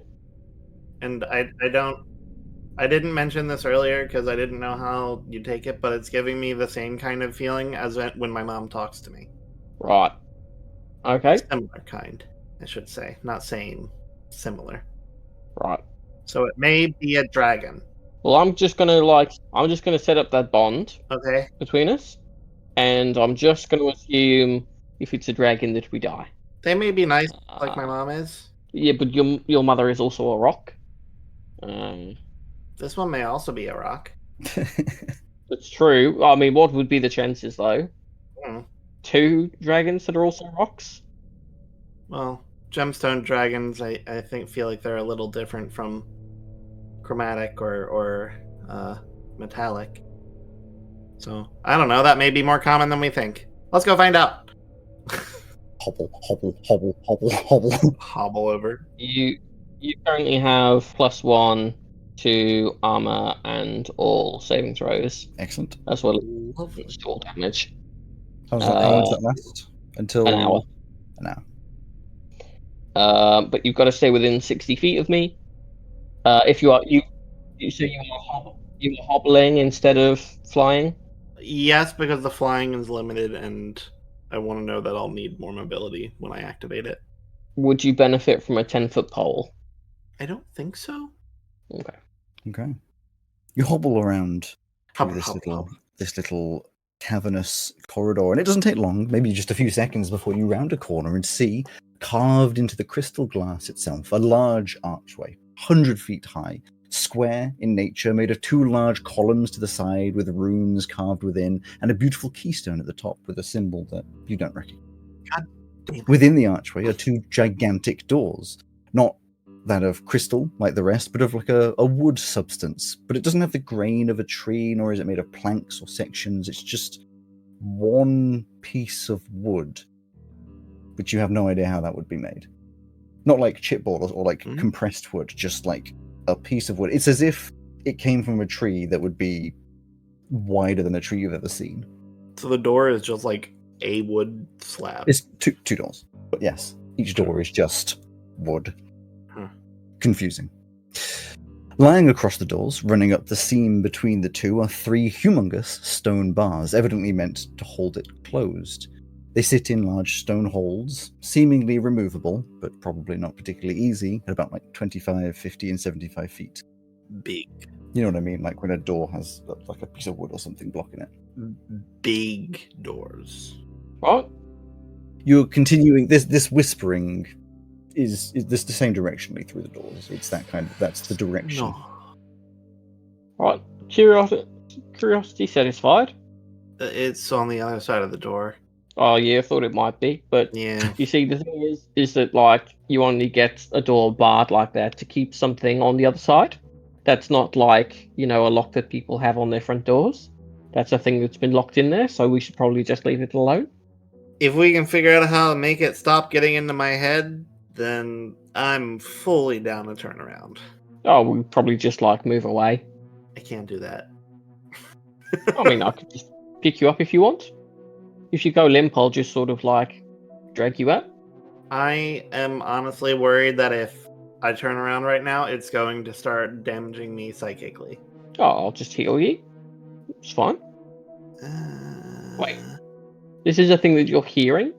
Hearing, feeling, it's a weird kind of sensation. I'm gonna try lighting up my Sensor of the Hollowed God, which essentially casts a silence spell in a 5-foot radius around this. You continue to hear it. I will mouth, which is very difficult to tell because my face is covered and I don't have lips. Are you still here? I'm going to argue you can't tell what Ozzy's saying. Yeah. I'm just going to hobble forward to check out the door closer. Sure. This door silently sits in front of you. And, yeah, it's well made. This wood is held up by gigantic hinges. It seems as though it would be a relatively thick door. And as you touch it, it has all the aspects of wood. It's not like it's some strange extra material. It's wooden. Look back to Ozzy and try to indicate I'm still hearing it. Okay. I'm going to check my Wand of Secrets again. So if there's a secret door or trap within 30 feet. No. And I will put away the sensor. Right, well, I mean, we're not going to be able to lift that stuff. So you might be a bit stuffed. Sorry. Yeah. I would say I would climb. But I cannot. So I will activate my flight. The command word is... This is Pesto, unable to remember. They were like, I said it like 10 minutes ago. Salsa! Salsa, yeah? Mechanical wings pop out from underneath the folds of the clothing. Oh, it's a shame, too. I've got a thing that specifically helps me break down doors, but we just, we're going to struggle with this. We don't have to struggle with it. Well, they're like big stone column things. We're not going to be able to lift them. No, but if you just like make a hole in the door, maybe? Oh, yeah, I suppose I could try that. Probably not going to, though. I'm going to save that, for the big world-ending machine, in case we need to make a hole in it. Okay. Salsa! Oh, you went with, pigeon wings. I don't love that design. They're more like bat wings. Batcoon. Batcoon. Well, that's the same design I have for Olive's wings. So. Yeah, you flap up. With what intention? And to check out these stone things, see if Sure. there's a way to get enough force. Give me to an investigation.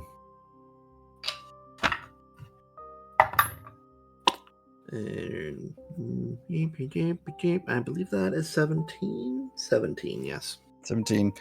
You look at them, all three. There's nothing special about them. They're relatively large bits of stone, maybe like a foot wide. They're not hundreds of feet wide. 100 feet thick or anything. They're just pretty hefty lengths of stone. But it's not like they'd be, well, they don't seem to be magically protected. It's the sort of thing with enough force you could probably just break them. Not like easy, but it's stone. And stone is crackable, it's breakable. It's not impervious by many means. So your pick, is that, can only you use that? I mean, right now, yes. Okay. So I can get up here. Because you're not holding it. Oh. I'm the one who's holding it. Can I borrow it to go and break these? They look like they could break with a little bit of force.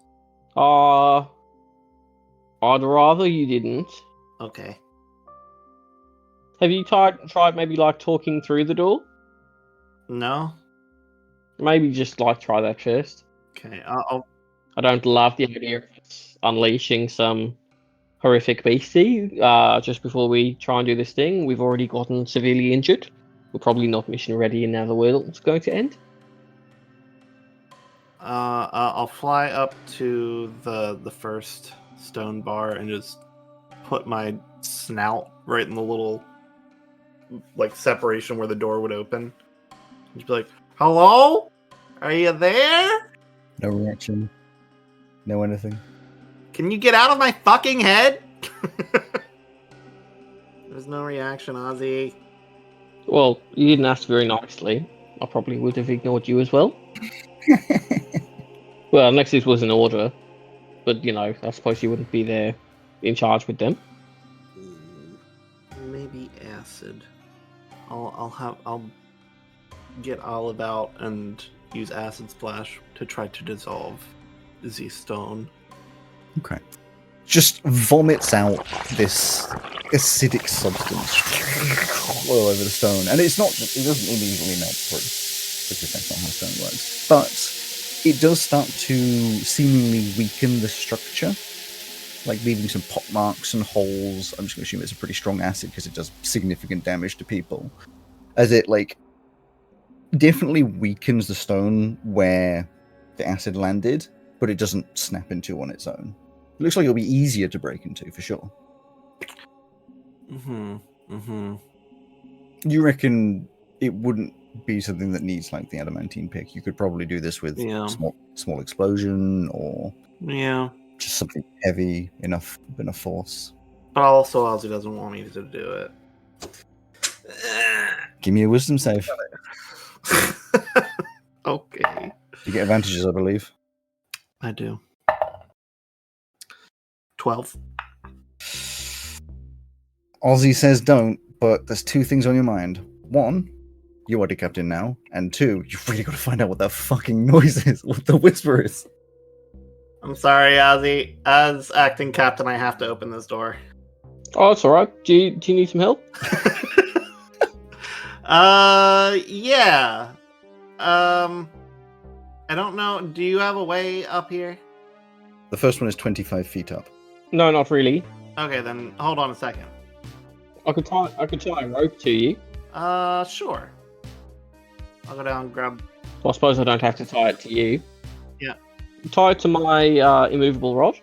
Oh, I was just going to tie it to the stone pillar that we're trying to break. The movable rod would be way easier. Sure, I'll do that then. I don't want to attach it to the thing that you want me to break. This would, that's fair. Then when I break it, it's gonna. Then since it's 50 feet of rope, I'll take it up to the 50-foot one. It makes me think, as an infusion, you could create an immovable grapple. Goes into the air and just stops. Yeah, to automatically. Think on that one. That's a pretty cool idea. You just tie on the rope, go up high, click. You have access to 2 levels of it now. Yeah, just got a nice taut rope. Just to be clear,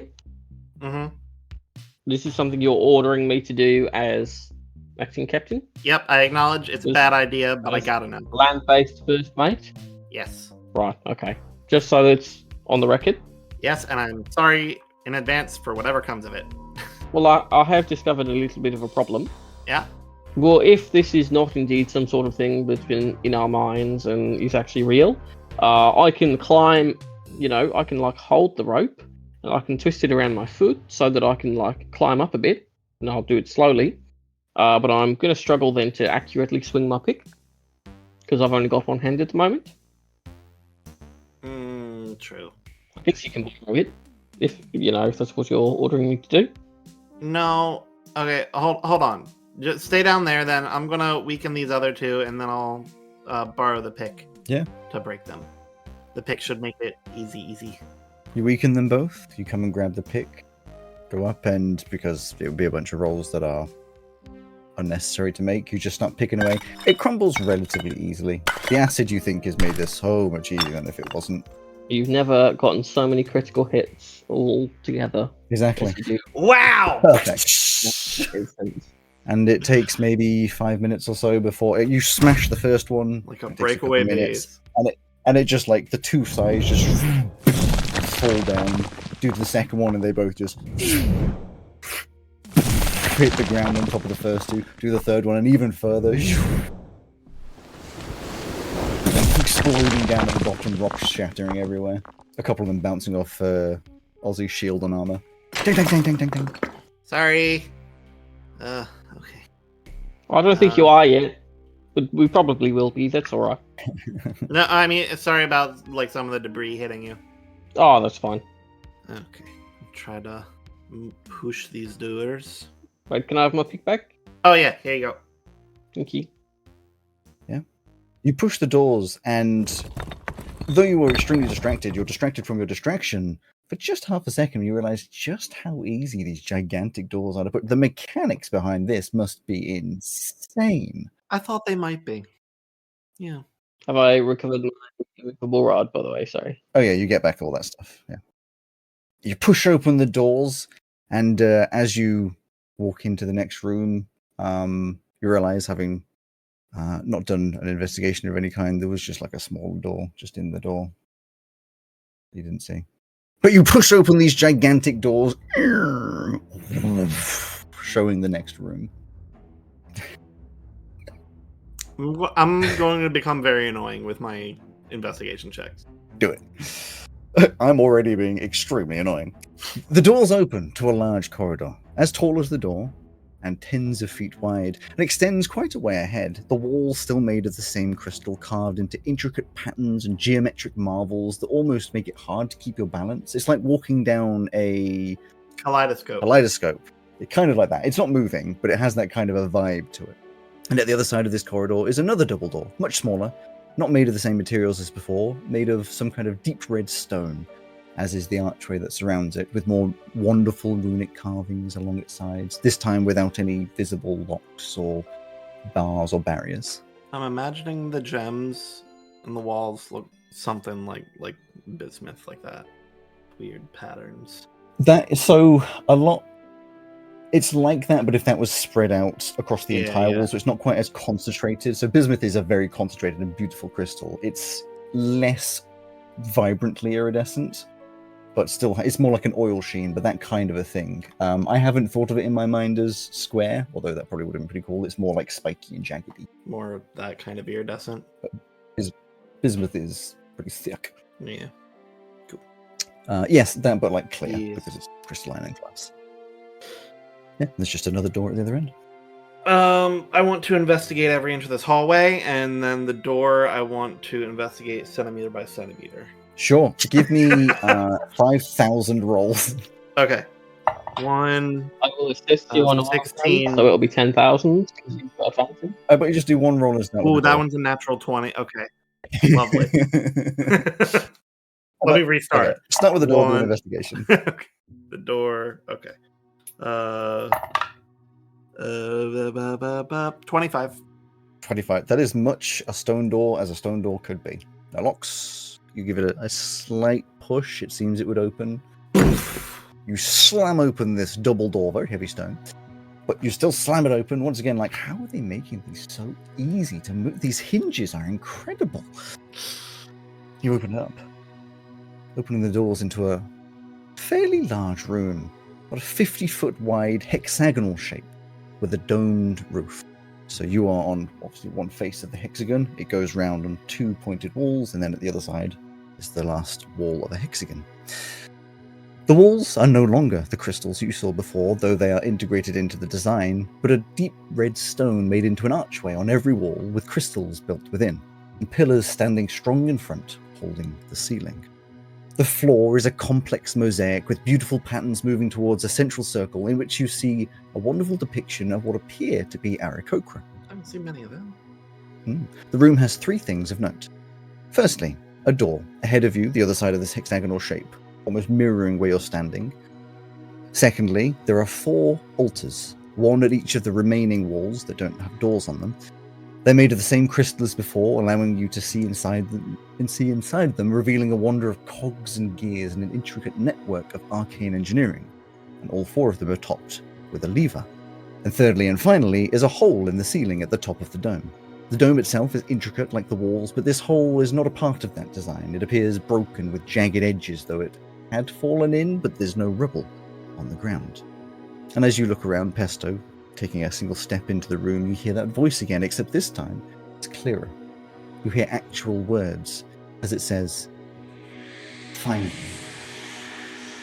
Yeah, that's what I'm trying to do. Is that what you've been saying this whole fucking time? Jesus! Who's Jesus? I don't know! I haven't said, but these altars are slightly away from the walls, just so you don't think they're attached to. But yes. Hey, Alex, you seem to have deleted your swarm of Sturges. Or moved them. Yeah, I don't know. I've moved them. Don't worry about that. I don't know why you've gone into Alba. Because, you know why? It's because of the way you were reading the description of this room. There's a certain way you read things. Is that? Yeah, when it's like, this is a map. But I appear to have been wrong. How interesting. Alright, yeah, Ozzy, I heard it. It said find me, which feels like that feels obvious. Redundant. Yes, that feels redundant. Okay, so mechanisms. This is bringing back memories of Arashikata. Is that Arashikata? No. Are you having a stroke? No, I'm mixing up lore. It's bringing back memories of the Trickster God's place. Are you? Are Are you not going to be able to move on until you know who the Trickster God is?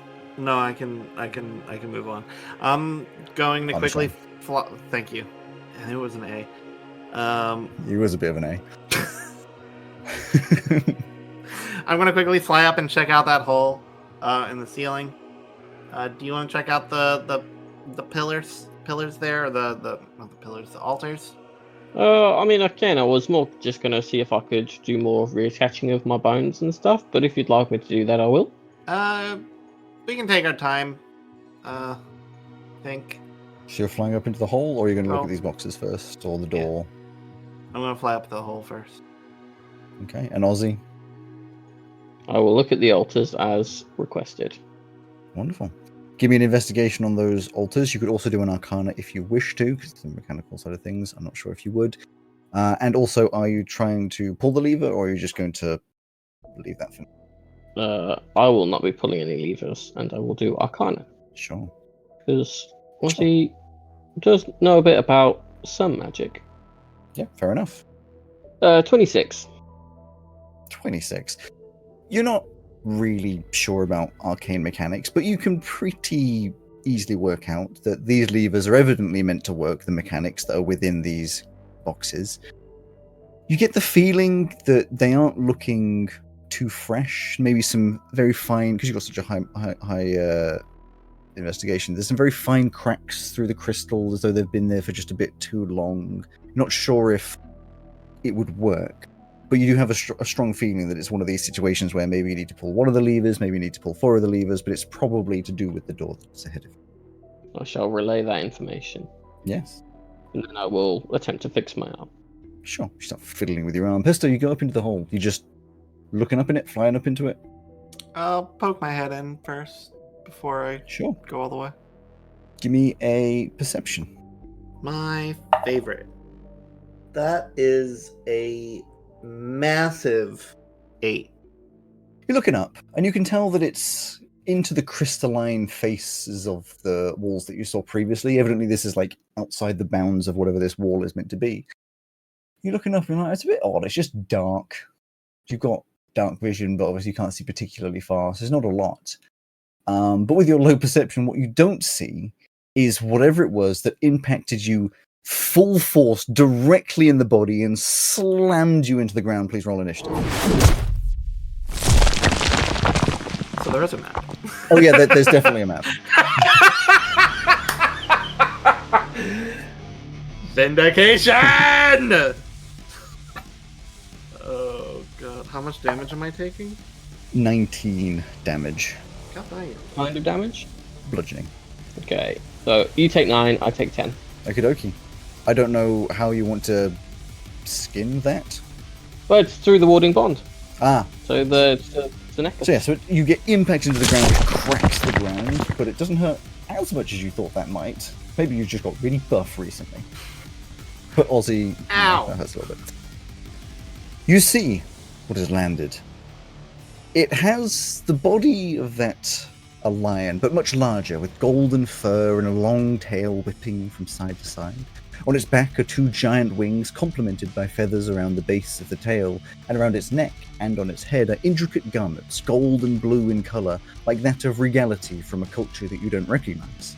Its eyes glow white as it stares down at you, as do the markings around its eyes, and you see this angry lion-type face. And you hear this voice echo in your mind that just says, You are not welcome here, heathens. Prepare yourself for the wrath of Mena, protector of the chambers.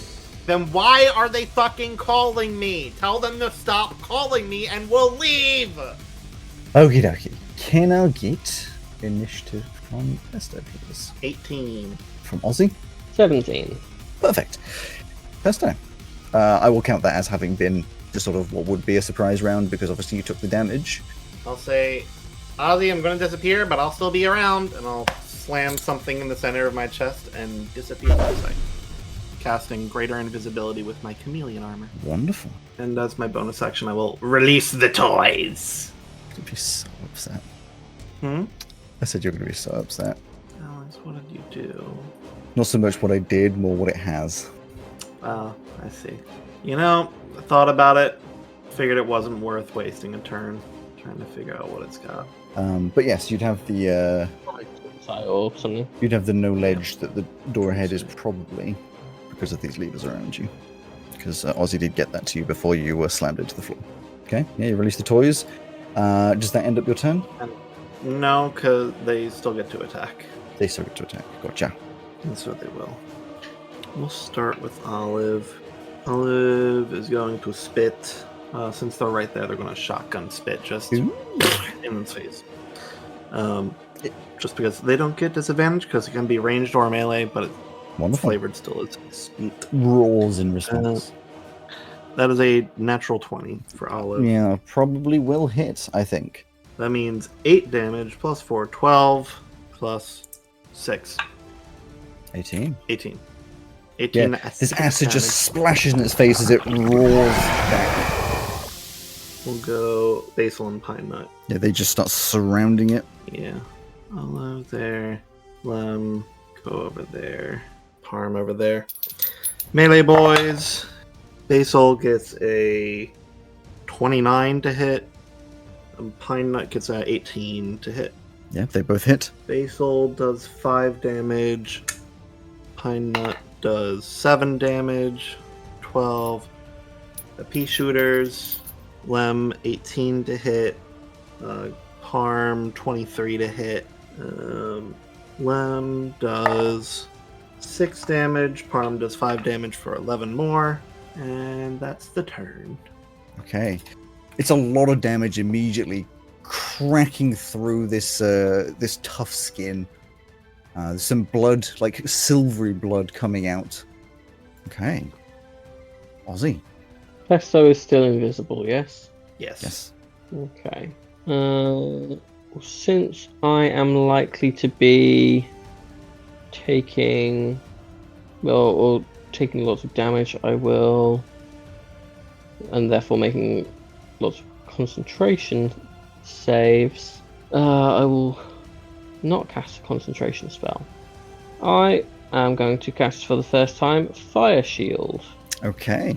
Ah, Because that's something that I get with my subclass. very nice. For the Warm Shield. Actually, no, you know what? I'll do the Cold Shield, the Chill Shield. Okay. But it will still look like I'm just covered in my like ghosty flames. So that's my action. And for my bonus action, Shield of Faith. I can just select a creature within range. So I will use my bonus action to. Do you know what? I will bonus action so that I use a Channel Divinity instead of a spell slot Okay. and cast it on myself, because that means it's also then not concentration. And I'm then going to Action Surge Okay. so that I can attack it with my. We'll go with my Warhammer. That is a natural 20 for 28. Of course, another natural 20. Why wouldn't it be? So that is max dice plus. Like 60? What, 60? No, I'm just doing a basic weapon I attack. don't know. You usually do crazy amounts of damage. 16 damage. Okay. I'm also going to use a superiority dice to make that a goading attack. So if they can please make a wisdom saving throw. I feel like the Sphinxes are pretty good at wisdom. Oh yeah. Is a goading attack, does that count as charming? I assume it doesn't. No, but it's also going to take extra damage because it adds it on, but because it was a crit, it'll be even more. So it's going to take Oh, baby. an extra 15 damage. It got a 22 on its wisdom save. Yeah, that's fine, and it will be pushed 10 feet away from me. That's fine. It gets shoved backwards. I will then move up to it. Yeah. You slam it hard as it gets shoved backwards. You lets out a roar. And at the end of your turn, it's going to take a legendary action, and it's going to attack. Oh, this one? Olive? No, Pine Nut. Pine Nut. Yep. It is going to be 25 to hit. Yep. And it is going to. You now know they only have an AC of 12. Yep. And it is going to do 17 damage. He's gone. Just slams a paw down to the ground, and Pine Nut is just crushed into the rocks. Mm-hmm. Then moves on to its turn, in which it is going to attack Lem and forgotten your little dragon's name. Basil. No, this one. Is that Basil? Basil. Oh yes, that was it. Yep. Lem and Basil. It's going to be the one on Lem will be a 18, Mm-hmm. 15 damage, and the one on 1 HP. and the one on Basil will be another 18, and will be Mm-hmm. 17 damage. Crushed into the ground. Ozzy, I need you and the Sphinx to make a dex save of 17. As it explodes, Yes. it gets a 21. 15. Well, I only rolled a 1 and a 2, so 3 damage, 3 force damage to you, and 1 damage to the Sphinx. 1 damage. Yeah. Okay. It goes. Yep. Unfortunately, not quite enough in it to hold that back. That is, of course, not of course, but it is the end of its turn. So you're around to Pesto. Okay. I'm going to use my bonus action to have Lem go here, and Parm will go here. Spreading out. Yes.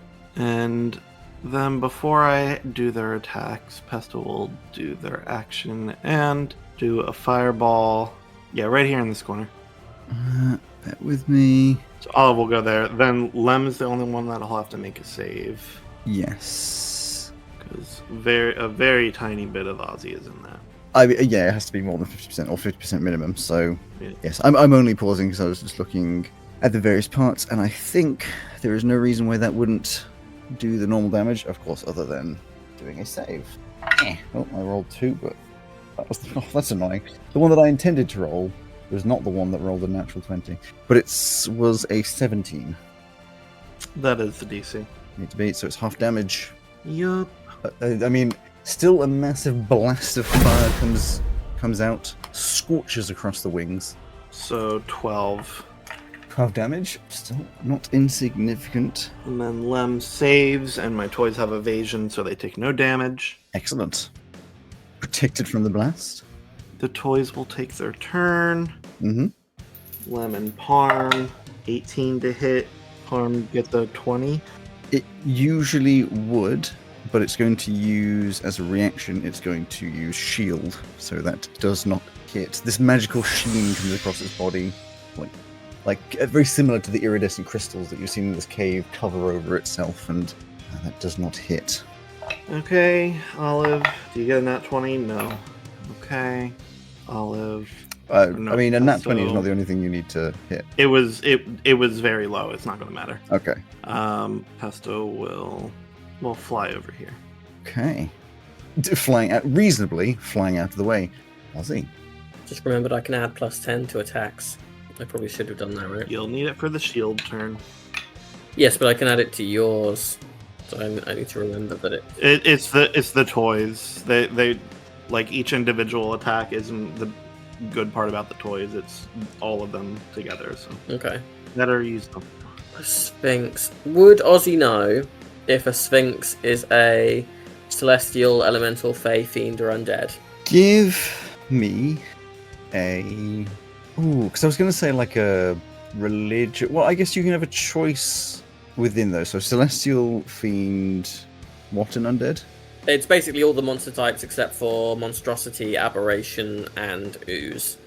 Yeah, it's just more because, like, if you were trying to work out if a celestial or fiend, that would be kind of a religion roll. Trying to work out the other ones, it could be a bit of a nature roll. Well, it's less trying to work it out and more just do I know? It is unlikely. In fact, I would even reckon it's unlikely you know what a sphinx is in reality. Cool. Aberrations is on there. It's aberrations, celestials, elemental, fey, fiends, or undead. Because it isn't like, oh look, it's the sphinx like you see in a dog. It's what the hell is this thing? Yeah. Maybe you read a book, but you still wouldn't have much of an idea. We wouldn't be able to pick up on like traits of divine creatures versus fiendish creatures. Well, this is where I was saying, if you wanted to know if it was celestial or fiend, you could roll, or if you wanted to try and work it out, you could do religion. If you wanted to work out some of the other ones, you could do nature, but you wouldn't have like one roll to cover all of that. Would that be my action? Probably not. It's thinking. Then I will do...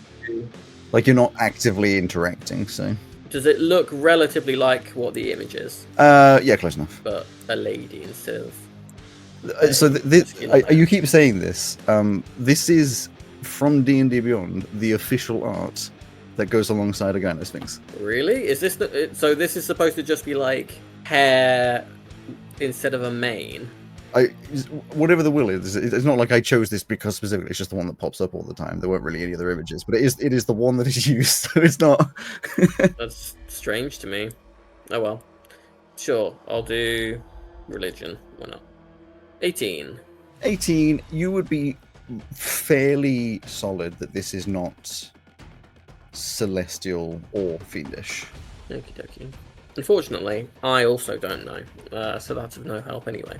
I mean, if it was those and it had been, then you have knocked out those as options. Okie dokie. We'll keep an eye on. Oh, I know what I'm gonna do. I'm fairly certain it's going to keep coming after me. It seems smarter, and I am clearly squishier than you. So if that helps on where it's likely to position next. That does help, because this is a small space, so the difficult terrain thing isn't gonna matter. Okay, so I am going to move to here, and I'm going to Repentant Strike with me Warhammer 15. So I will use a Guided Strike to turn that into a 25. Okie dokie. Yeah, that hits. Because I'm going to assume that with the shield, a 15 does not hit. You would be correct. So then I'm doing 28, and I'm going to make it another goading attack. So another 4, 32, and it needs to make a wisdom save, please. Just a casual 32 damage. No, absolutely fine. Makes up for my bum turn. This is why things have a lot of health these days, because otherwise these fights would be about 2 rounds long. Yes, you had a wisdom save. Yeah, let's roll. Where's your wisdom? Well, it rolled a natural 1, so Cool. I think you've goaded it. Yippee! It has disadvantage on attack rolls against targets that are not me until the end of my next turn. Yep. And then for my bonus action, I will summon Bruce Bruce! at the 2nd level. Bring in a Sharpedo as Bruce. Do you know what? Yeah, you might have. I do. Do I have? I do not have one of those at the moment. What? I have. I have this guy. I just have this guy. I might. Alex may have a Sharpedo. That will not hit as part of the attack of doing it. This is what we had as Bruce before. There you go. Yeah, I don't know what I'm looking at. It is a large Hammerhead. hammerhead shark with lobstery, crabby stuff on it, and tentacles. That's a lot. That's a lot going on. And Bruce will not hit. Okie dokie. That's my turn. At the end of your turn, you're just going to do a legendary action. Cool. And it is going to teleport. As you see it disappear in this iridescent sheen and reappear. Very well surmised by Pesto over here. Directly over you, Pesto. Wow. You can't be mad when they're smart. They're usually dumb. I can be a little mad. And it's going to just attack. At disadvantage. So it'll attack. Yep. 16, which will not hit. The second attack will be a 21. I don't know what your AC is right now because you're protected. It's 20. Can you make a strength save for me? I can indeed. That's cocked. That was exactly the same as what I thought it would be anyway, so that works out. Does that 20 Just an include 8. the +1 you're getting from Warding Bond? The +1 I have from Warding Bond? Yes, you get a +1 to your AC and all your saving throws. Yeah. That is with the +1. Otherwise it would be 19. The strength was 8. So on that first attack, you get blasted back 10 feet. The one that missed. No, the one that hit. The one that hit, okay. So it still does the damage to you. Gotcha. Yes, it still does damage. Yeah, that's fine. You do take 11 force damage as well. It gets blasted back whilst it does its damage for 10 feet. And that will be... The damage it was doing to you was... Where's the numbers? 19 slashing damage. Okay, so 9 to me, 10 to you again. You take 9, I take Yep. I take 10, yeah. And I need to make a con save, which I pass. What does it look like when the... You were saying when the damage gets spread between you. Is this This is Warding Bond. Was the a necklace green... No, I know it's Warding Bond, but what does it look like? Oh, I hadn't really thought about what it would look like. Something to do with the necklace, probably. Yes, so it's the... Maybe It's one the of the timekeeper's- fingers curl. Yeah, could be. It's the Timekeeper's finger bones. They are etched with runes, etc. So I'll say that like the runes glow, and then unbeknownst to you, the runes are also glowing on my finger bones, but you can't see them inside my gloves and outerwear. Fair enough. Yeah. I'm like, fuck, that stings. It will... You're telling me? Ow, for no particular reason. It will end its turn by just moving back up to you, Pesto. Sure. Everything there. And we move on to Pesto's turn. I'm going to fly up and over it here, not leave its range. How high in the sky? So it is large, which means, of course, it is 10 feet tall. So you could be 15 feet in the air if you wanted. Whatever I need to get up and over the box here.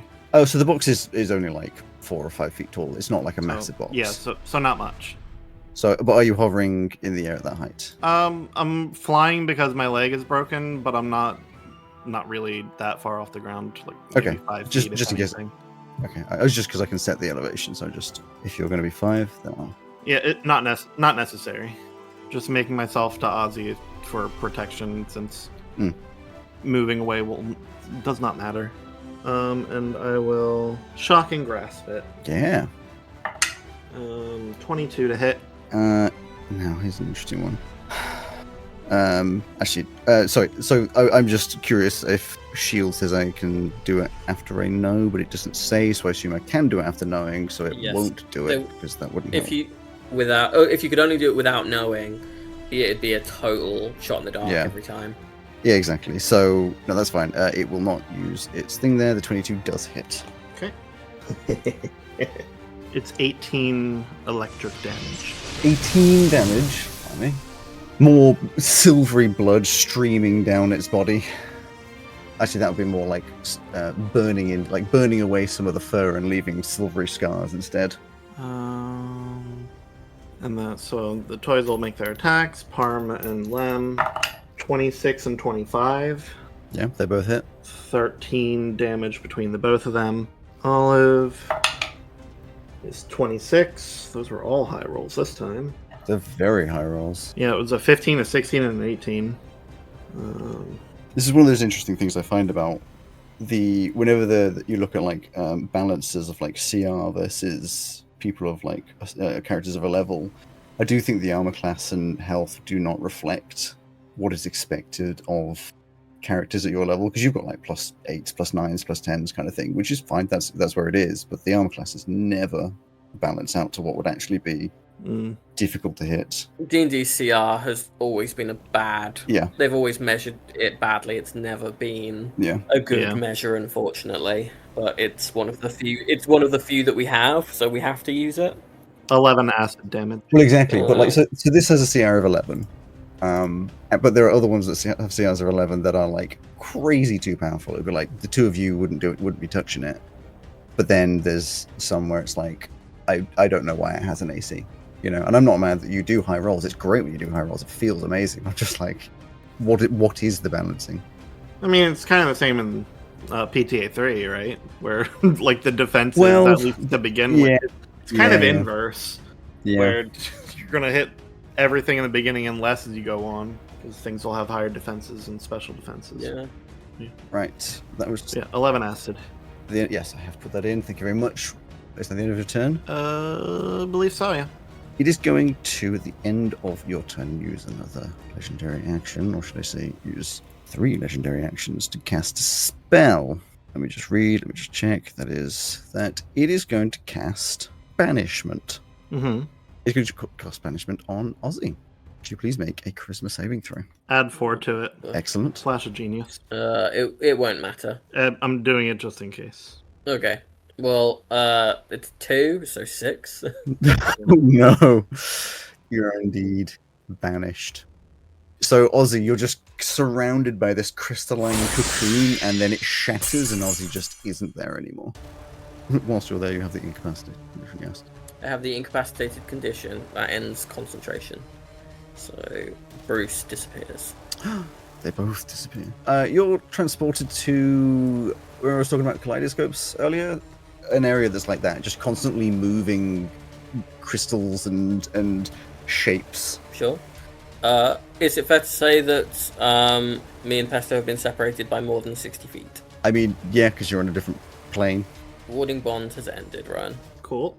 But that is its legendary action, so it would move to Ozzy's turn. Not much you can do on that, so it goes to the Sphinx's turn. But it gets its next turn. Oh, yeah. It goes to the Sphinx's turn, and it is going to... Murder me. It is going to step around to here and attack. It's going to attack your toys, although it doesn't want to go outside of your range. So it will do one of its attacks. Not great. 15. To hit Olive? Yes. Olive has exactly 15 for their IC. Beat. So it will do 15 damage as it just again slams down on Olive. That does not kill Olive? Nope. Then it is going to attack Olive again.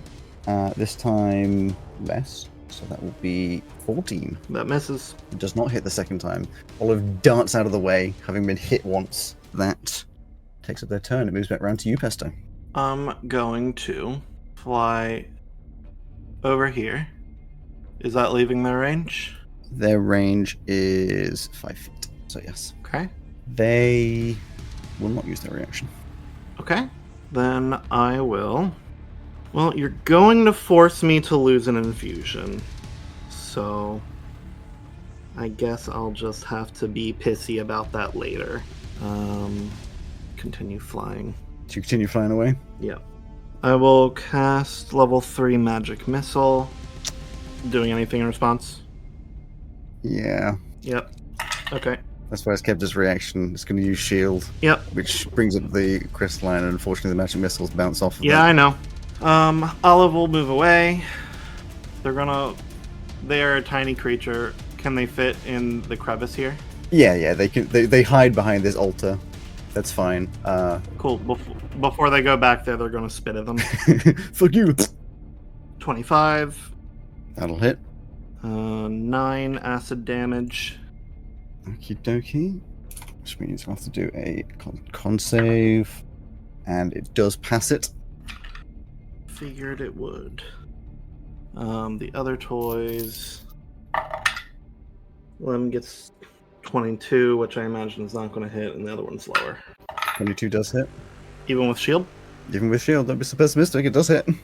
You've got some powerful points. Going up against a big creature alone, I'm going to be a little pessimistic. 6 damage. 6 damage. That. It'll do another con save. It does save. Oh, 2. Oh, yeah, just one hit. It is. It's the end of your turn. Its turn. It will. Yes, it will fly over to you, Pesto. Just this extreme speed, aided by a single flap of the wings, as it jumps over, slams into the ground. It's going to attack you twice. First attack is a 12. Nope. Awfully. The second one is about a 22. So the first one tries to hit you. You deftly dodge out of the way because you're currently. Let me do damage first because then it's in my mind. It does 11 slashing damage to you. Its strength save is 15. Nope, doesn't beat it. Just not save. Push back 10 feet, and you take 11 damage. Slams backward, hits into this altar over here. It's, yes, blood dripping down from its back where it's impacted into this altar behind it. That's its 2 attacks. So your turn again. Level 2 magic missile. I mean, it will use its reaction if you're using magic missile. Okay. Shield. Olive will come out, spit acid. Mm-hmm. Set natural 17 plus 8, 25. That does hit. Ooh, big damage. 7 plus 4, 11. 11? Yep, 11 acid. What does it look like? If this is the kill, Olive is going to squeeze out, makes a good sound coming out from behind the little altar there. Yeah. Flies up and does a acid napalm strike along this thing's back and through their head, and their spine is revealed. And they just so the previous slam into the corner of the altar was directly on the spine. It's letting out this roar. The blood, like, already pouring out of a massive gash. Olive just flies from above, acid over the top that seeps in through the various cuts and stuff, going around the spine, just tearing it apart from the inside as it just collapses down. This blood that was shining and shimmering just goes a very dull color. Its eyes go dull as it falls down to the ground, and you hear it say, it's kind of unintelligible as it's gargling on its own insides, but it says something along the lines of, "I'm sorry, Pobeda, I have failed you," as it falls down, silent. And Ozzy, you, in another little cocoon of sheen, just reappear. Oh my god, it was full of stars. I shoot its face with a few firebolt as I was coming back. Also, you come back and it's just Pesto, just finger guns, just this face just slowly being torn away. Give me a history on the name Pobeda. Shitty fucking lion ass. 16.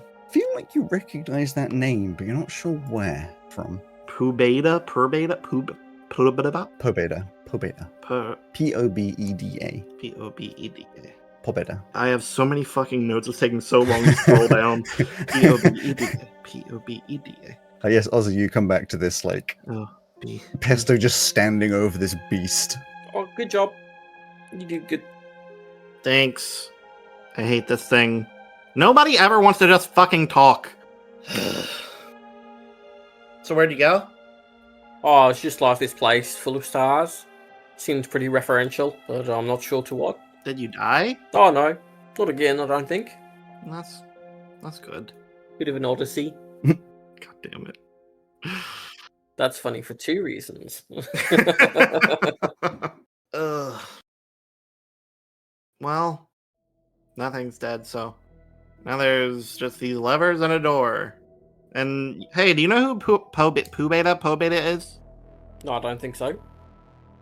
It sounds familiar, but I can't put my finger on it. Wait, hang on. Yeah.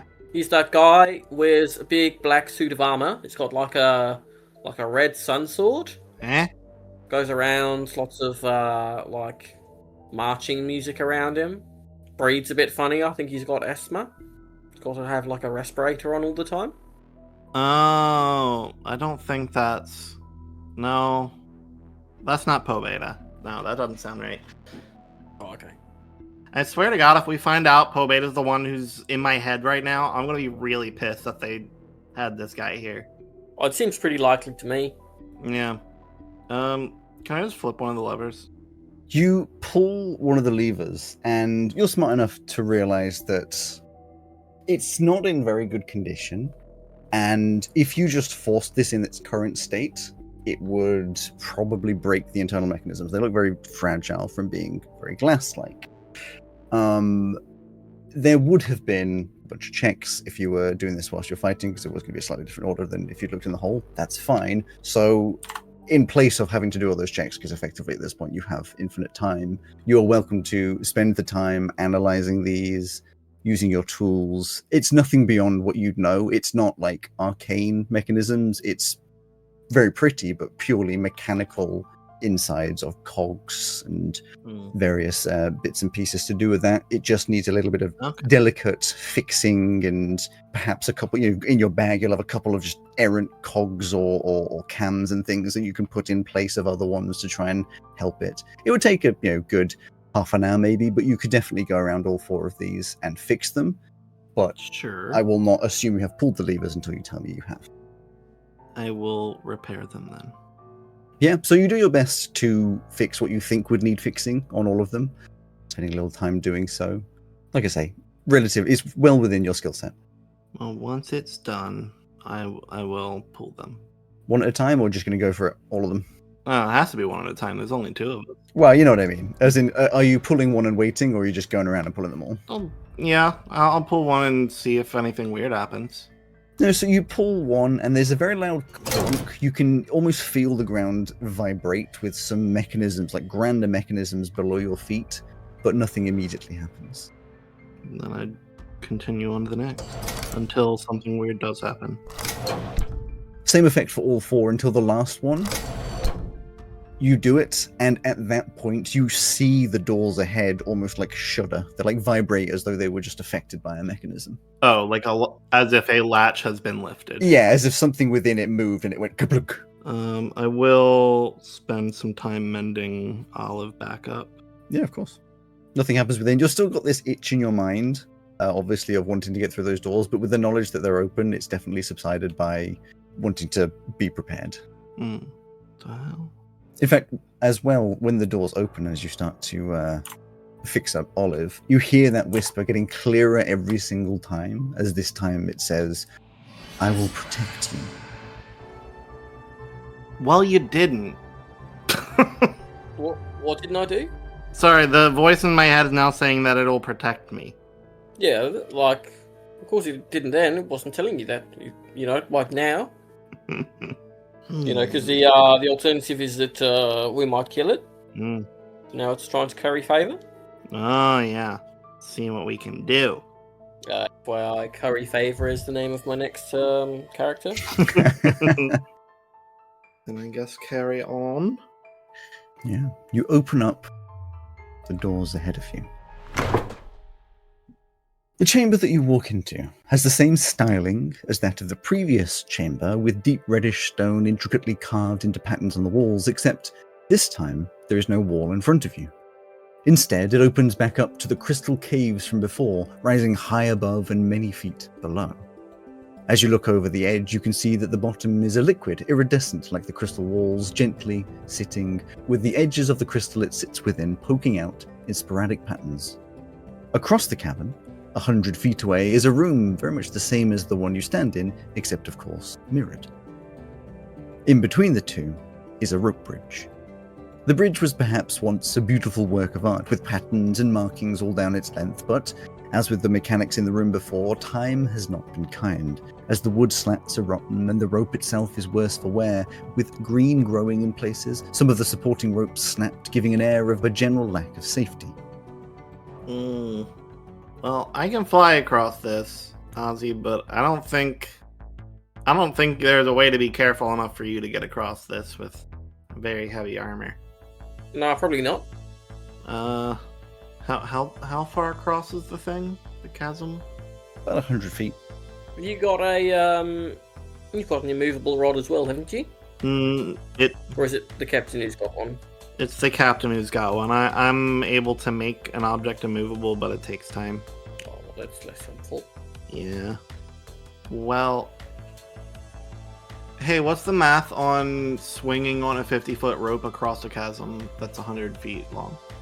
We would need at least a 100-foot rope, I would have thought. You would need probably, like 75 feet or so. So 50 foot, if you put the rope directly in the middle on the same level as the floor that you're standing on, it would be 50 feet either side. But that wouldn't be swinging across as you were expecting it. It would have to go up. So it would be somewhere close to 60 to 70 feet worth of rope in order to have enough angle to be able to swing as you're expecting. Well, I've got like 150 feet worth on me. Oh. Well, I guess we can tie them together and try that. Well, do you have any rope not currently? Do you have rope at the moment? Yeah, I have 50 feet as well. Okay. Let's tie two lots of 50 together. So I've got 100 that is in my coat. Okay. Tie 2 lots of 50, give me a survival, whoever's tying them together. I will do that. Yeah, you're probably better at Okie dokie. survival. 23. 23. Yeah, you're good with knots. You're a sailor. You have been for many, many, many, many years. So you're pretty confident that those two are not coming apart. You use one of many different knots that tend to get tighter as you pull them apart. Could I name a knot? No, but let's just pretend I did. I will call it the trucker's hitch. The chocker's hitch. The trucker's hitch. The trucker's hitch. Yeah, I believe that's one. You say it confidently and I'll just believe you. Right, do you want to fix this to my immovable rod and put that up there? Absolutely. Right. Yeah, tie it up to the immovable rod. Give me another survival. Because I'll do that again. Yeah, you can just do it before I take it off. Yeah, you can do, obviously. Yeah. That's another 23. Wow. Damn. Good with knots. Yeah, so you fly close enough to the center Yes. with a decent amount of height as well. So there's a good room to swing, probably to the side of the rope bridge. Yeah. Lock it in place. Right, you ready? Ready to go. Right. I think, you ever see... This is something I remember from my childhood, so maybe it's not as common anymore in the modern age. But did you ever see those, like, swings that parents would put their children on and then, like, they'd, like, push them? Mm-hmm. Yeah. Could you do that, but, like, behind me and you, like, push me as you fly? Just for a bit of extra momentum? Yeah, I could probably... I don't know how helpful it'll be, but I can try, yeah. Right, thank you. All right, so you hold on and jump and swing with a little bit of extra boost from behind. Give me an athletics to swing across. I'm going to add +4 to whatever you roll. Then I get 22. Oh, just let him fall. Absolutely fine. You swing across with ease, land on the other side, and obviously, Pesto, you go up and just grab the immovable rod again, undo the knots. Yeah. Easy peasy, easy breezy. Beautiful cover girl. A room that I am happy that you managed to bring the wings, because of course it makes it feel utilitous, but there was still a chance, of course, that you never managed to bring them, and that would have been much harder. Yes. Because then you'd be standing there going, fuck, I have to go across the bridge. Yes. In a different world, I can imagine you walking across and it falling, and you have to grab on, try not to die challenge, classic stuff. Mm. At the other side of this, a door, so as I said, it is mirrored, not identically mirrored, but in form of shape, it is most of a room with the one wall missing. And there is another door, same as the one you came through. We push. Oh, looks like it's blocked. We'll have to go back. There's this door in the way. There's been a door in our way the whole time. We've just gone through them all. Oh, I suppose we could do that again. And we just open them like this. You push it, it is not locked. Lovely. A push. Yes. Push the door. You walk through, appreciating once again the extremely well-made hinges, and are greeted by a fantastical room. It's like you're standing inside of a gem. The room is a polygonal dome with perfect facets all over the ceiling, a perfectly smooth floor, and a light from seemingly nowhere refracting within the crystals, highlighting the iridescent nature and focusing the light perfectly on the center of the room. Under the light, basking in the glow, balancing perfectly on its tip, is a greatsword. The sword is beautiful, with an iridescent crystal cone-shaped pommel on a tapered handle. The guard is 2 golden wings spread out from a crystal bird in the center, from which comes a platinum-colored blade with crystal patterns set along the spine. You both hear a voice this time, clear as day, speaking in your mind, that says, "Welcome, my child. I am Hobeda, Queen of the Feld, protector of the weak, carer of young. I can feel that your heart is pure, and your intentions are good, though your past is cloudy. You have found me, and so you may claim me to protect you and those you love through this journey of life." Oh, that's what. Personally, I think it's getting to me. No, it's a sword. Well, I can see it's a sword. I'm just saying I'm also now hearing a voice. No, I mean the voice is the sword. What, again? Another one? Yep. What are the chances of that? Hello, sword. Greetings. I said hello back. Your protector attacked us and would not listen to reason. They were not very good. I do not have protector. Oh. Well, no, we've killed them. I say we. Pesto did most of the work. I do not know whom you speak of. Big lion. Very angry. They had wings. I am sorry that a creature has blocked your path to me. It's all good. They knew your name. They broke my arm. Pesto's leg is fucked. Yeah. Do you fix that as a sword, or is that not really your? If I could, I would, but unfortunately, I am unable. Shame. Were you previously with Sedil? This is a name I recognize, though in time long past. Would you like to go see them again? I could. Though my life there is unable to protect those that need protecting. Perhaps one day it will be my rest. Are you doing a lot of that at the moment in this cave? I am unable whilst I am here. I was placed here in a belief that I was cursed. Right, and why would someone believe that you were cursed? There are some who do not look kindly on objects that you could not consider to be living, but are sentient. Like Grim. Pesto, that's Yeah. like Grim. Uh-huh. We've met many sentient objects. Well, protection, Ozzy, you're really good at that. And it's like what you always aim to do. Would you want to bring Pobeda here with us? I don't know if I can trust it yet. Just like a sword, we've got severely injured. Fair enough. Because, they were sort of driving you mad in the getting here. And I don't love that as a first impression. No, that's fair. I do not understand. What do you mean I was driving you mad?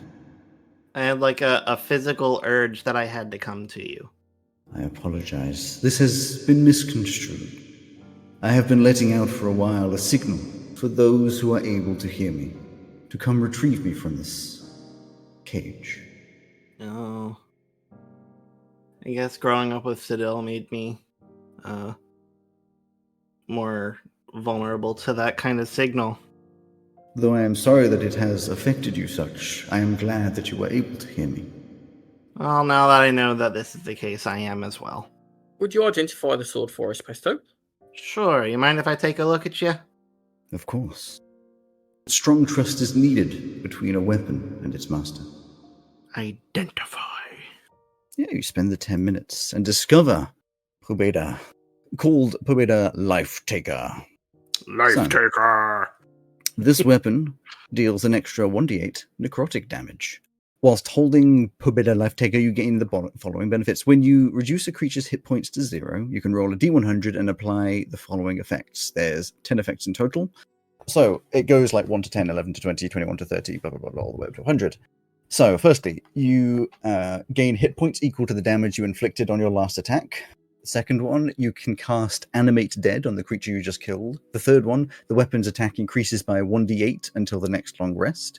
The fourth one, you gain resistance to one type of damage of your choice. The fifth one, if an enemy creature you hit is undead or humanoid, you gain an advantage on the attack roll until the end of your next turn. The next one, you can now cast Sanctuary on yourself or an ally within 30 feet of you.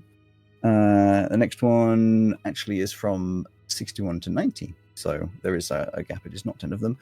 You can call upon giant wolf spiders in swarms equal to your proficiency bonus. They take their turn right after you and obey all verbal commands to the best of their ability.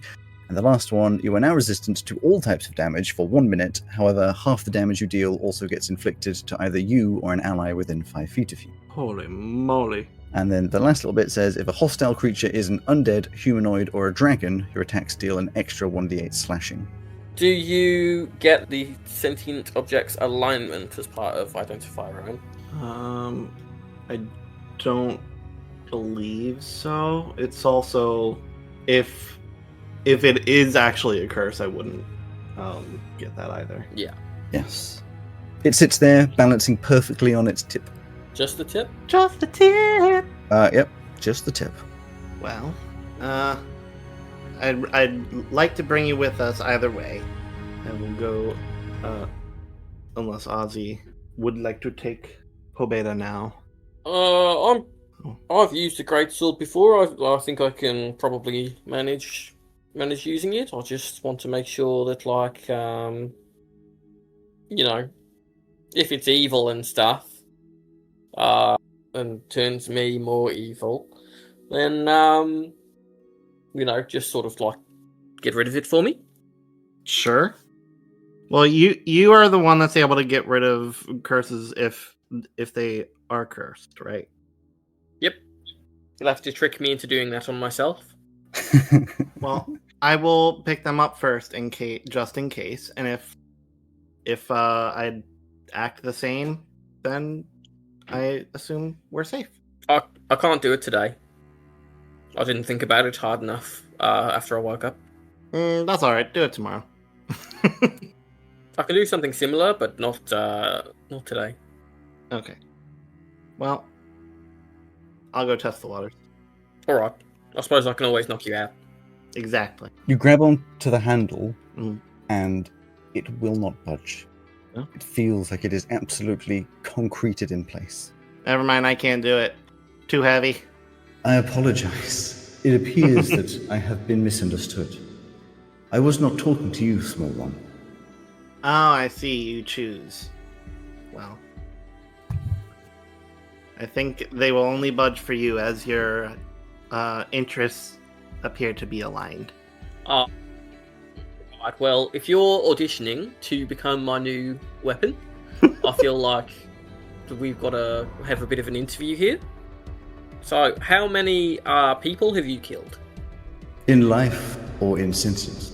That raises another question. So, what do you mean in life? Were you alive before you were a sword? I was. You are a relocated sentience rather than a created one. Yes, I was Queen of the Feld. Queen of the Feld.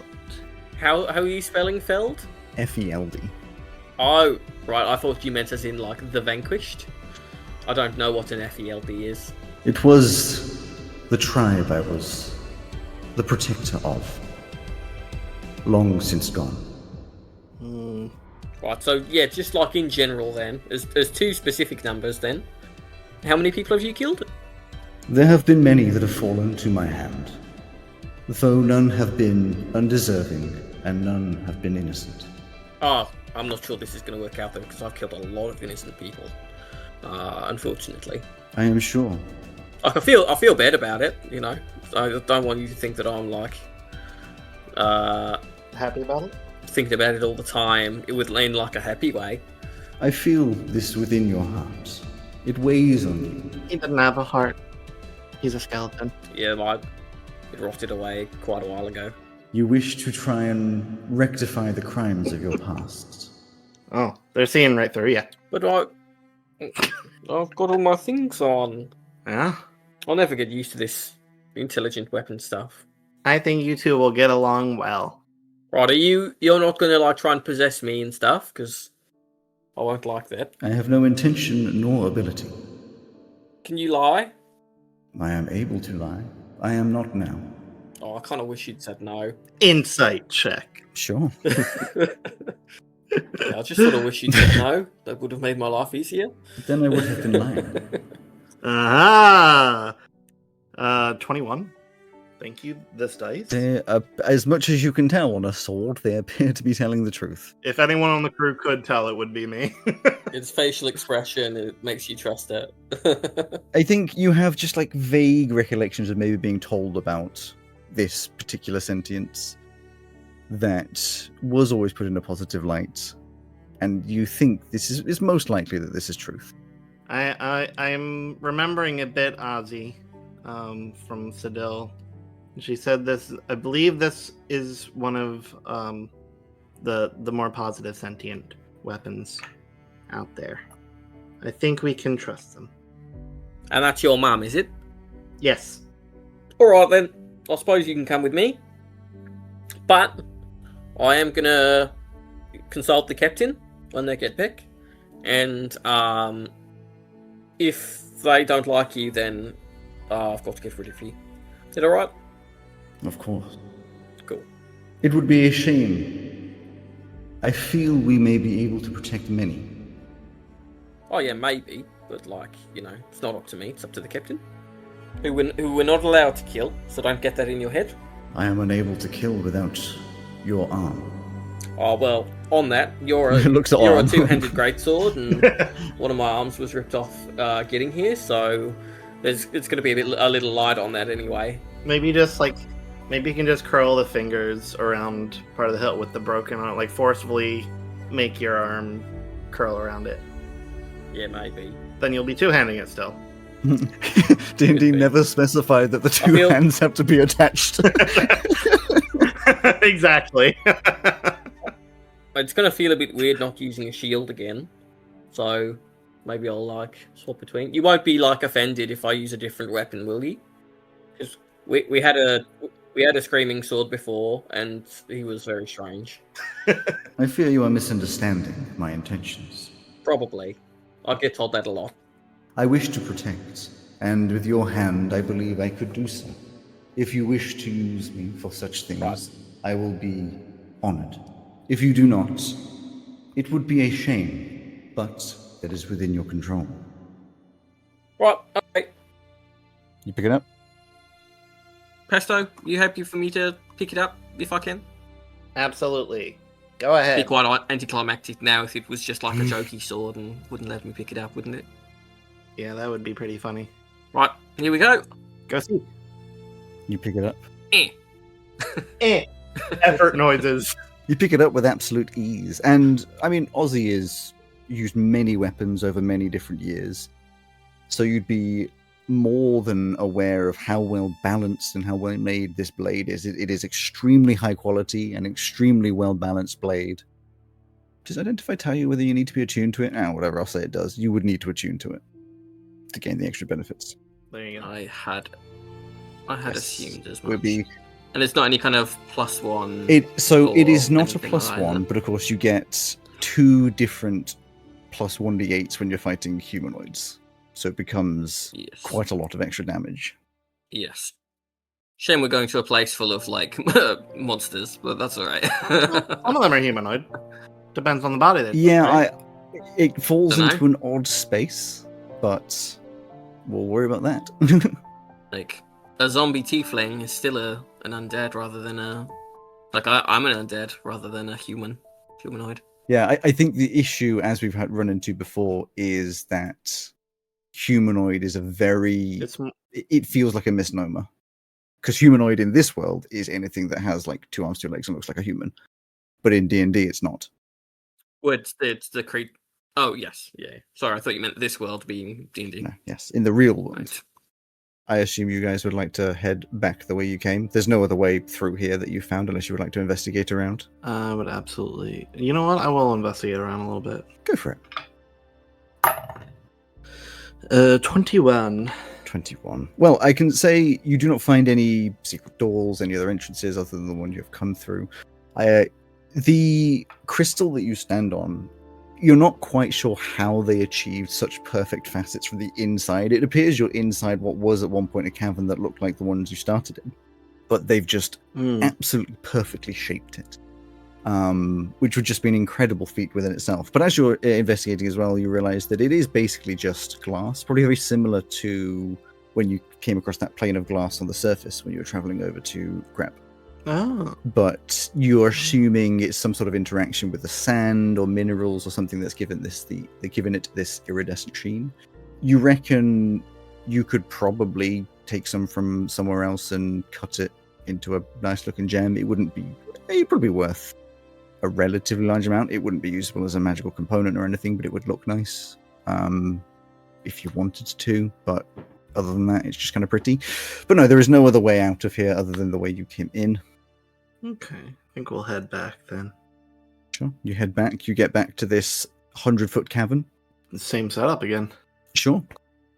Is Ozzy happy with the same as before? I will ask the sword. Yes. Hey, is there a better way of like getting along here? Last I remember, there was a bridge for those to get across. I do not see the world in my current state as I used to when I was alive, so I am unable to tell. Oh, like there is a bridge, but it looks a bit shoddy. Rough. Then time has not been kind to this cave. Alright. Same as before then. Fly the thing up. Click it in Well, place. make your 2 survivals for the tying of the knots. Did we ever untie it? Well, at least one I think we would should have to untie. We did. Right, that is a 24 Mm-hmm. and another 24. Bloody hell. They're even better knots than before. And then make an athletics to swing across. Give him a little push.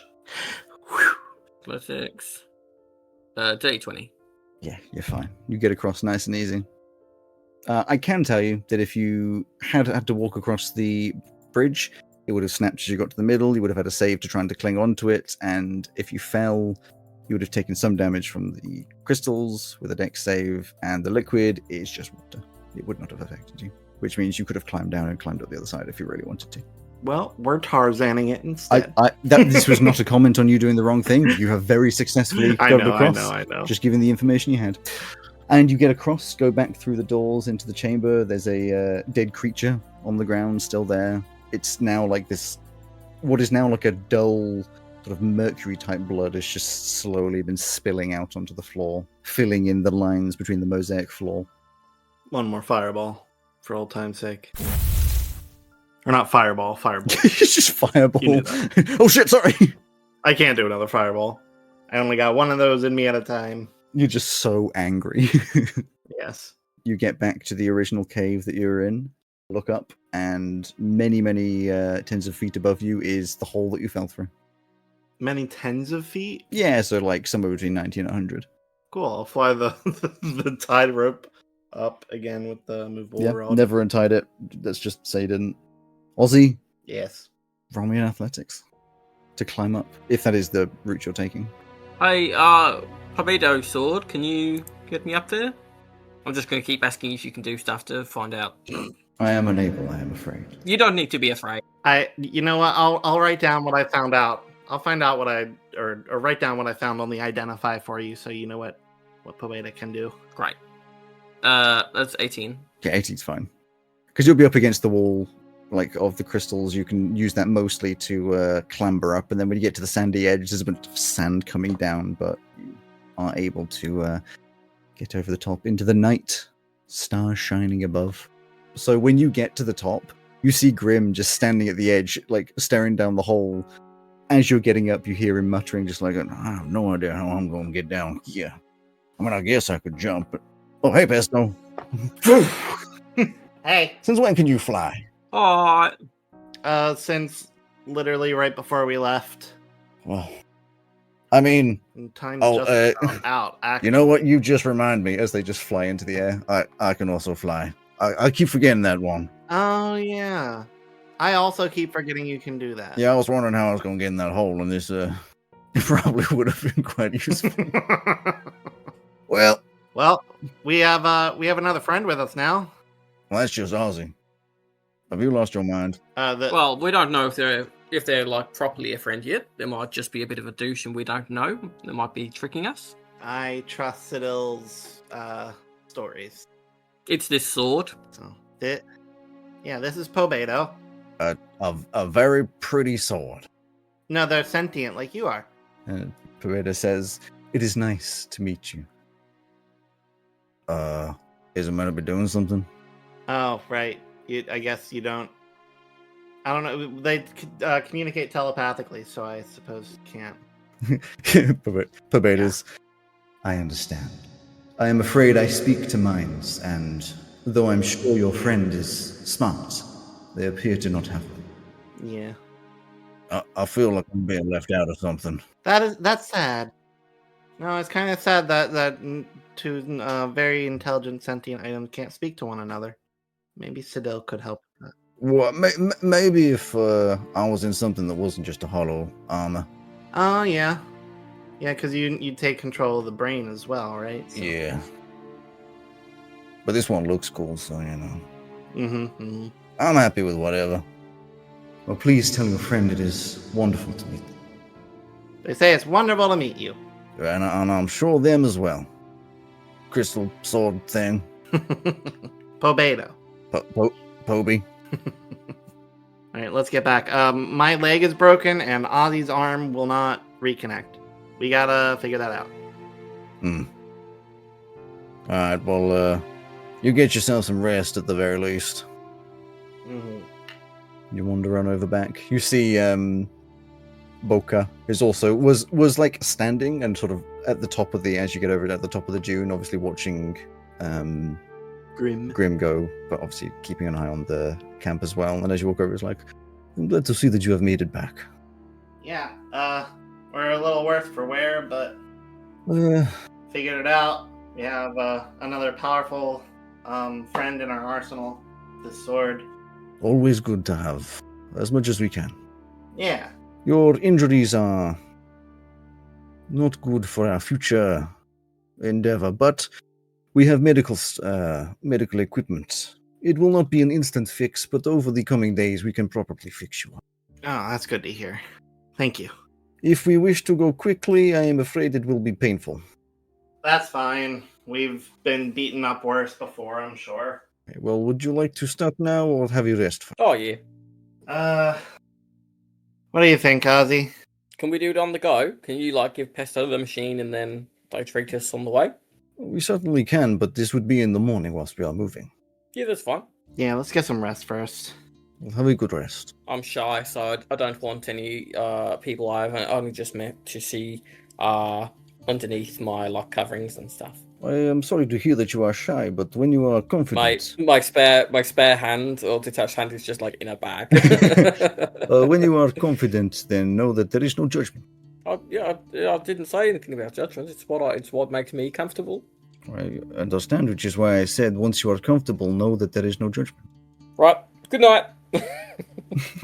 Yeah. And we'll go your separate ways as we end up a wonderful tiny little side quest under the sands. That took place all in one session. Yes. Yes. It's a good job that we don't put the video feed on, because we're all definitely wearing the same clothes that we were before.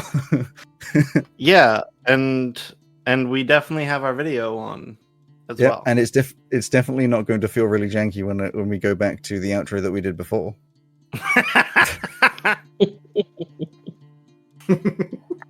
We have to. Do we have to? Oh, we close? completely forgot. Oh, is the ending bit. Tip your waiters and waitresses. Tell them not to start fires. Hang on. them and tell We them have not to- we have to introduce the bit so people are aware. They know the bit. We've done it twice. It's now habit. We have ending words to finish off ending advice. What did you say? Tip your waiters so they don't set you on fire? No, tip your waiters and waitresses. Tell them not to start fires. An odd perspective, but not bad advice for once.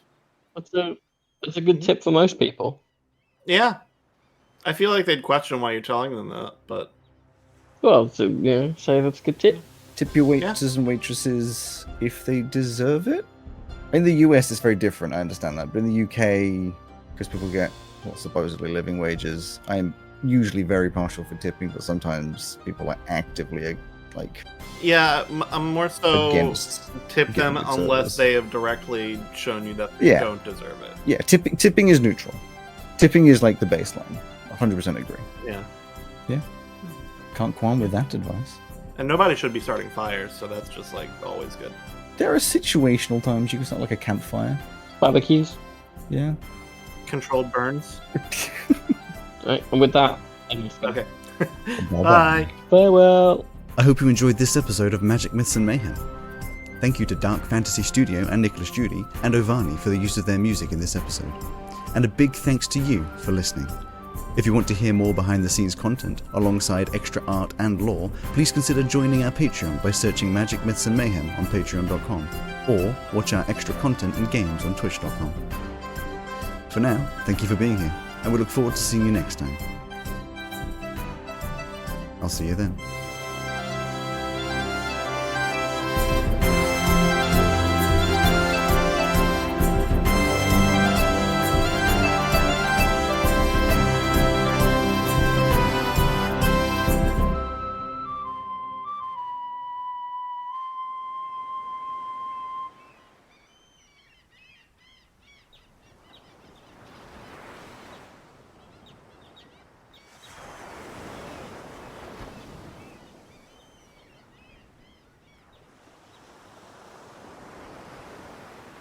All I know is that this has been epic, the musical.